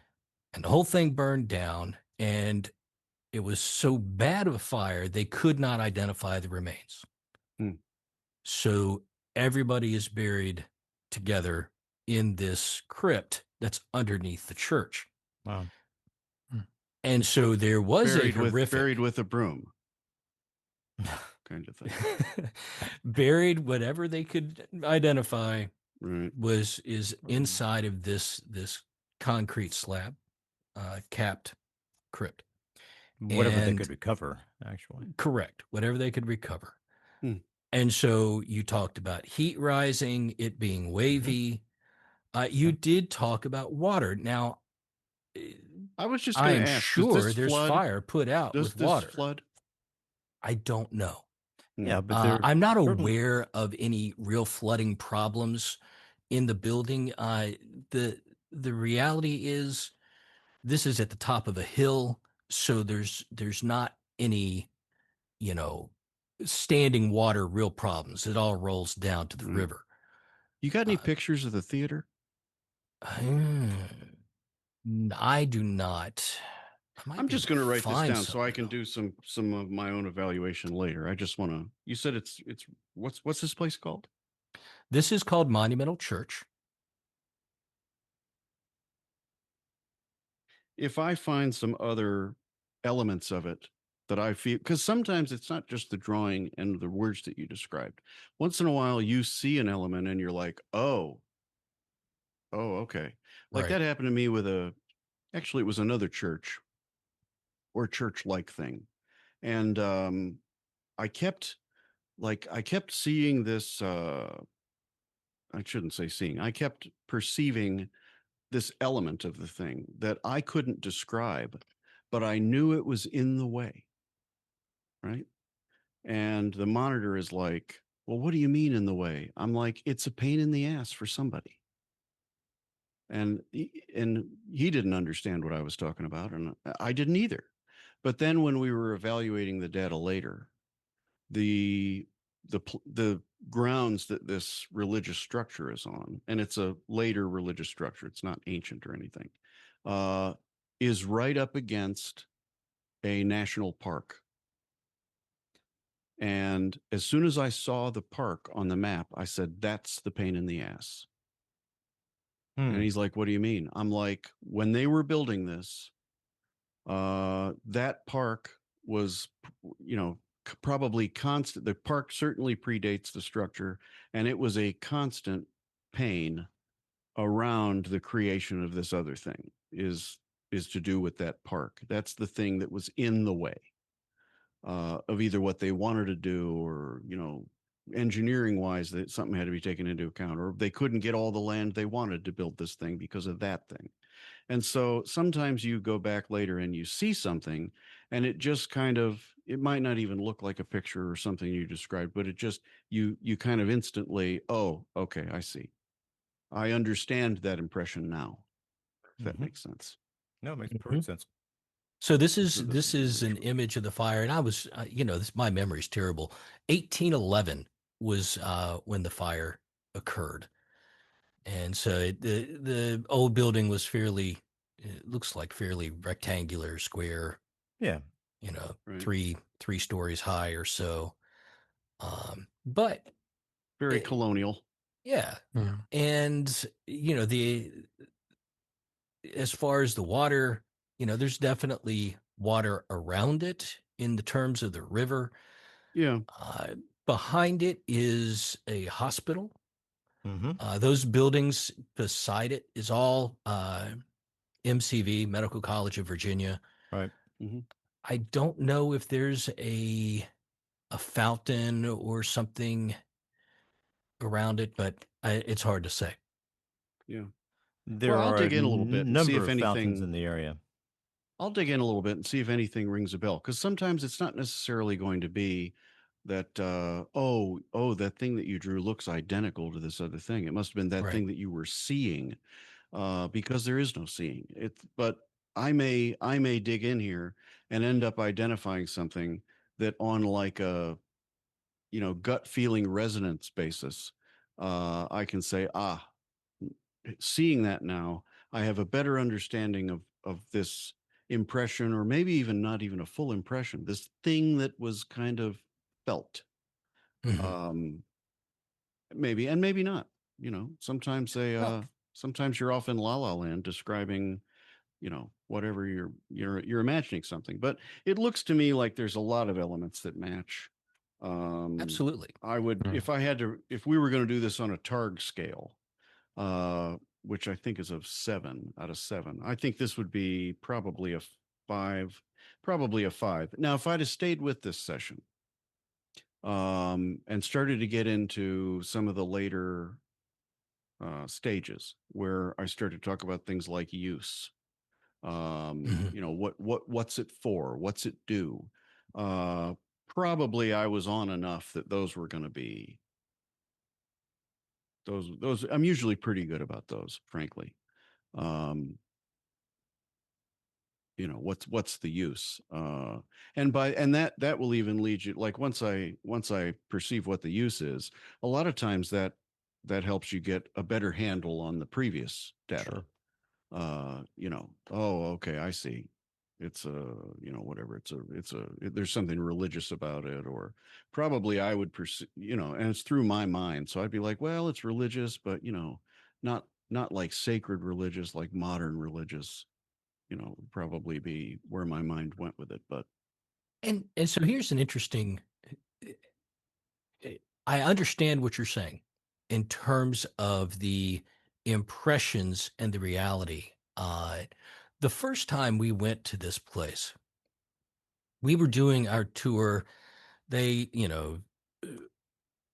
we had the docents. They sit us down there in the pews at the front, and sort of talk through the history of the building and everything. And it's great. Well, we had a psychic with us, and he stayed outside. He didn't want to hear all that. And he came in, and about halfway through, we're doing a walkthrough, and we're going into the back, getting ready to. And he's like, was this ever a bank? Hmm. I feel there's something like heavy, like a safe or something. And I'm like, well, I don't think it's ever been used as a bank. So you get this usage impression, right? Well, we walked through the door to go behind the pulpit. That is where you go in the steps that take you down into the basement where the crypt is. And lo and behold, let's see if I can find that picture. We right as we walk through it, there is a safe Hmm. right there that was used for the collections for the church. That's in a wall amount right there. And it was like, okay, so the impression was a safe, something heavy. The interpretation was this a bank? No, it wasn't a a bank. well-functioning church is not all that dissimilar from a bank, really. No, no. But yeah, it was pretty cool to see. Yeah, here's the so that was what we Huh. walked through. That's just this massive safe that was behind the room where the pulpit is. So I get the impression versus the analysis Yeah. difference.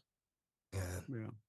Well, Cool. And I think you did that, great. I I'm can't believe you nailed as much as you did on from it. It was a cool. layman's You did standpoint. much better than I did.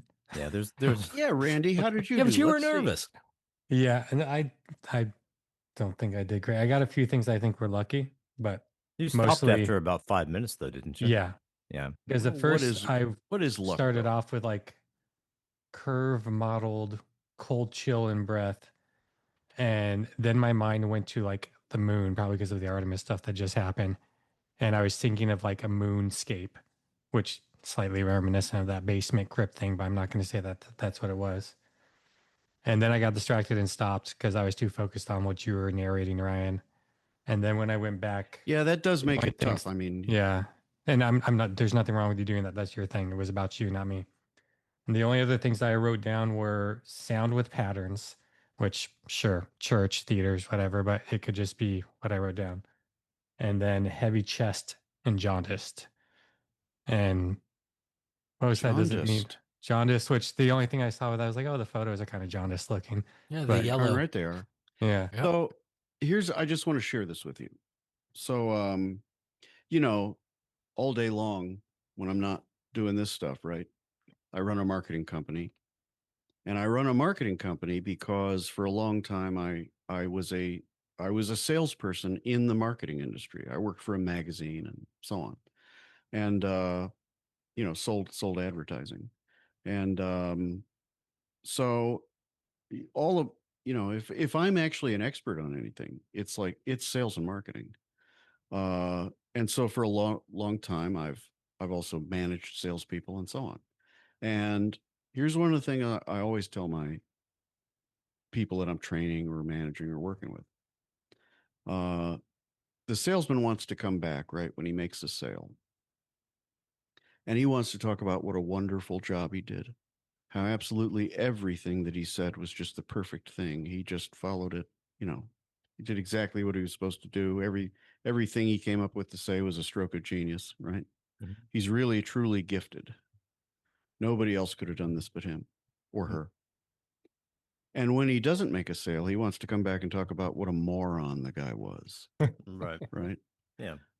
This guy, you know, he couldn't add 2 and 2. He's just, you know, Mm. any number of reasons why the sale didn't get made that has nothing to do with the salesman, right? So I always present it like this. If it's your fault when you get it right, it's your fault when you get it wrong. If you don't approach it that way, then you're never deserving of kudos, and if you're never deserving of ridicule, right? Or whatever, pick your word. So I look at remote viewing really the same way. I look at anything the same way. Anything that you're new at or learning to do or wanting to get better at is you all the things that you wrote down that you described that are accurate. You put a +1 next to those. All the things that you described that were not accurate, you put a -1. And you know what else you should do? Look at it all again. Look at some different pictures, you know. Find ways that your +1s are +1s and evaluate when a -1 is appropriate. Because what that's actually going to do over time, if you're serious about learning how to remote view, is it's going to teach you subconscious and conscious mind the difference between when your impressions were accurate and when they were not, and the difference between when your impressions were accurate and when they were not inside is I have a connection to the target or I don't, right? It's you know, just the same as like watching game tapes to see if you ran that play properly. Does that make sense? Yes. Yeah. You're Absolutely. training yourself, you know, body and mind, when what it feels like when you're right, what it feels like when you're wrong. And we're talking about a practice here that we barely have words to describe. I mean, how you process all that internally is a huge component to how good you end up being at something like this. So hopefully that makes sense, but you know, don't be overly hard on yourself, you know, and assume that there's no way you had any of that data from anywhere but, you know, out of thin air or from your imagination. Yeah, some of that is the case. Yep. But since you're a human being, and that's who I've seen lots of them do this, you are also connected to the substrate and received some data that way. I'd also like to point out that you mentioned how dusty it was in just the short bit that you did, Ryan, or Did I? Randy, but Oh, Randy did. Sorry, two R's. Randy Ryan. Um, And but an A if and a you, Y and but an it N, is all the dusty under letters. there, I bet it's very dusty there. Yeah. right? I want to also point something out, looks Ryan. pretty sepia too, or Look at this. jaundiced. You see this? Look at all the dust orbs. You see this? This is a pit right here, and that's a sump pump, I believe. And boy, I think there was something water about that. Well, Um, if you dig in and find that 2 hours ago it was violently flooding, then I would take that as, oh, yep, dead nuts on. Just that there is water almost anywhere you go. There's going to be something to do with what it's like land. If you're perceiving land, yeah, you're probably right about that. It's what aspects of that do you find good correlation between what right. you Well, what I you also know if you see this, reported and what there is. if you see this piping here, um, this and this HVAC here, this stuff has to do something with the hospital. Hmm. Um, and so there may be some significant water flow through there that is not necessarily related to the church. And so Right, and it may I don't also know. well be noisy when it runs. Oh yeah, I know Could that there be. are noises that happen there. The cacophony, you talked about that at the point you reached where you were talking also about the sort of uh the scary aspect of it, and I was thinking Yeah. of getting an impression of the actual fire, but I don't know. It could Well, it could be. My feeling is that I don't feel like that was probably it. I think I was doing something that's extremely common, and that's why usually you work a target, you know, more than once, and take a couple different stabs at it, see what happens, because you keep at it long enough and the wheat and the chaff will separate somewhat. But I think I was stuck in this waterfall thing. But it also is funny where I said, it's dark, but it's not necessarily dark everywhere. And Right. at the bottom, what I think the bottom of the waterfall is real dark, and it's not necessarily dark at the top. Yeah, I mean, I would, like I said, I would give this about a 5. This is only up to about stage 3, and there's 7 stages. I mean, I'm only proficient at 4, maybe a little bit into 5, but um, that this is the beginning of a session. Things really start to get nuts after that, or they can. Well, and like I say, the bar was really low for us was just good conversation. So the fact that you're at a 5 out of 7 with it, I think it was fantastic. I find it quite Well, fascinating. it's Yeah. there's like a compressor on the scale. It's a 2 and a 3 doesn't it's not really. Yeah, but to be fair, I didn't follow your instructions and I made it complicated. Not intentionally so, but I don't think what you did was overly complicated, but it's very difficult for it to be an ambiguous result if it's a basketball. right. You know, uh, whereas with one like that, and any location has this level of complexity, because there's going to be lots of elements Mhm. Sure. at a Layers at a like an location. But onion. I can tell, just for myself, um, not necessarily what the drawing says or what the words that I wrote down say, but kind of a more deeper, more internal sense of knowing. I get the feeling that there were a number of the things that I reported here. Yes, that is related to, you know, these aspects, like the lighthouse thing. I think there's more correlation there that can just be me remembering a previous session.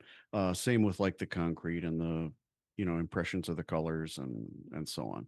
And I think it probably, if I'd have kept working it, I'd have gotten some of the more complex elements out of it. But that's how remote viewing basically works.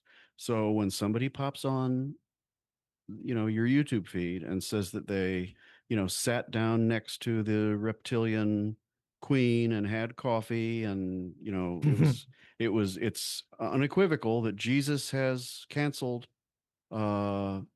disclosure and the quarantine is in effect for another 100 years. This person's full of shit. Probably. Probably. Probably. Gentlemen, I'm about to fall asleep, and I'm Me sorry too. about that. So, Well, Brian, It's not like we've been going for Almost 4 three and a half hours. hours. 3.5 hours. I Brian, remember, and I thought to myself, I'm like, I'm gonna keep these guys at a hard 2.5 hours. Yeah, I'm not gonna let it go past that. well, we would have accepted that, but I am really about to fall asleep. So I feel like, you know, when you've been driving way too long and you're thinking, I got to stop or I'm going to run into a truck. I was on Ever the Dreamland. marketer. Did I tell you guys about that? I was on Dreamland. No, with George Norrie or with who does Whitley Strieber's Whitley Strieber. Dreamland. Yeah, Whitley Strieber. Yeah. Actually, but it was a James Falk who he hosts it once a month. He was a And, guest host. Yeah. Yeah, he hosts it once a month, and he does another podcast called Neon Galactic that I did. He just kind of shoots me an email out of the blue. He's like, "You want to be on Whitley's thing?" I'm like, yes. Why That's not? a tough choice. Yeah. And I said, "Oh, does that mean my book's going to go on the website?" And the he's like, "Yeah." He's like, "And it'll go across the screen." Ooh. And it did. I was like, "Oh, that's amazing." Wow. Okay, Ryan, thank you so much. This was a blast. I love doing this with you guys. I apologize Pretty for much, being... you're pretty much my favorite. Well, thank you. I We apologize appreciate it. for being so sleepy. But I'm human, man. Gosh, you got to stop that. Like, oh, I forgot to hit record, and I forgot to accept everybody's recording request. No. Everybody, we will have more recordings of this than you can shake a stick at. I'll If you're tell not you though, very I'm good at glad shaking that sticks. happened, because this whole this filthy lie you guys are telling about it being the best episode ever, I couldn't find any words that I was trying to reach. I was like so sleep deprived. It slept like crap for 2 days. I am so glad that it didn't record. No, Okay. I have to say, we all talked about it afterwards as, you know, that was a really, really good episode. And I've got to tell We you, really did. I really enjoyed it. I was surprised at how deeply sad and ashamed I felt. And I could feel it. It took me at least a day or maybe 2 days to get over that. But You're being too hard on yourself. I agree. I frequently do that.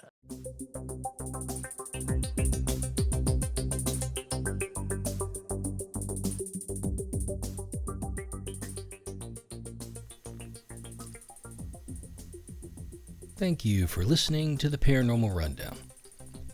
David Griffith here, and once again, we have had a fantastic discussion with Ryan Kralik. What a fascinating view of reality. And what about that remote viewing session? That far exceeded my expectations. What a great paranormal rundown experiment. I have to be honest, unlike Vic, I have not read Ryan's book. This is not Ryan's fault. I have difficulty focusing when reading sometimes, and frankly, I'd rather drag the concepts out of him in discussion, the way we have over these past 3 episodes. I think we might have to have him back for another interview, next season. For our regular listeners, the gang of nerds and I have to apologize for our absence and inconsistent episode releases this year. I won't bore you with all the details, but we have each had a whole lot of life going on. That said, there will be one more episode released this season, a great conversation with Sylvia Schultz, which we hope to have out in a week or so. After that, we're going to pause for the summer. We might get together for a short mid-break conversation, but no promises.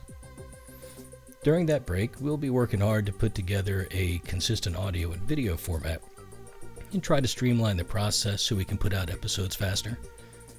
And also at the end of the summer, there will be the release of the Paranormal Rundown Rabbit Holes. No, really, I promise.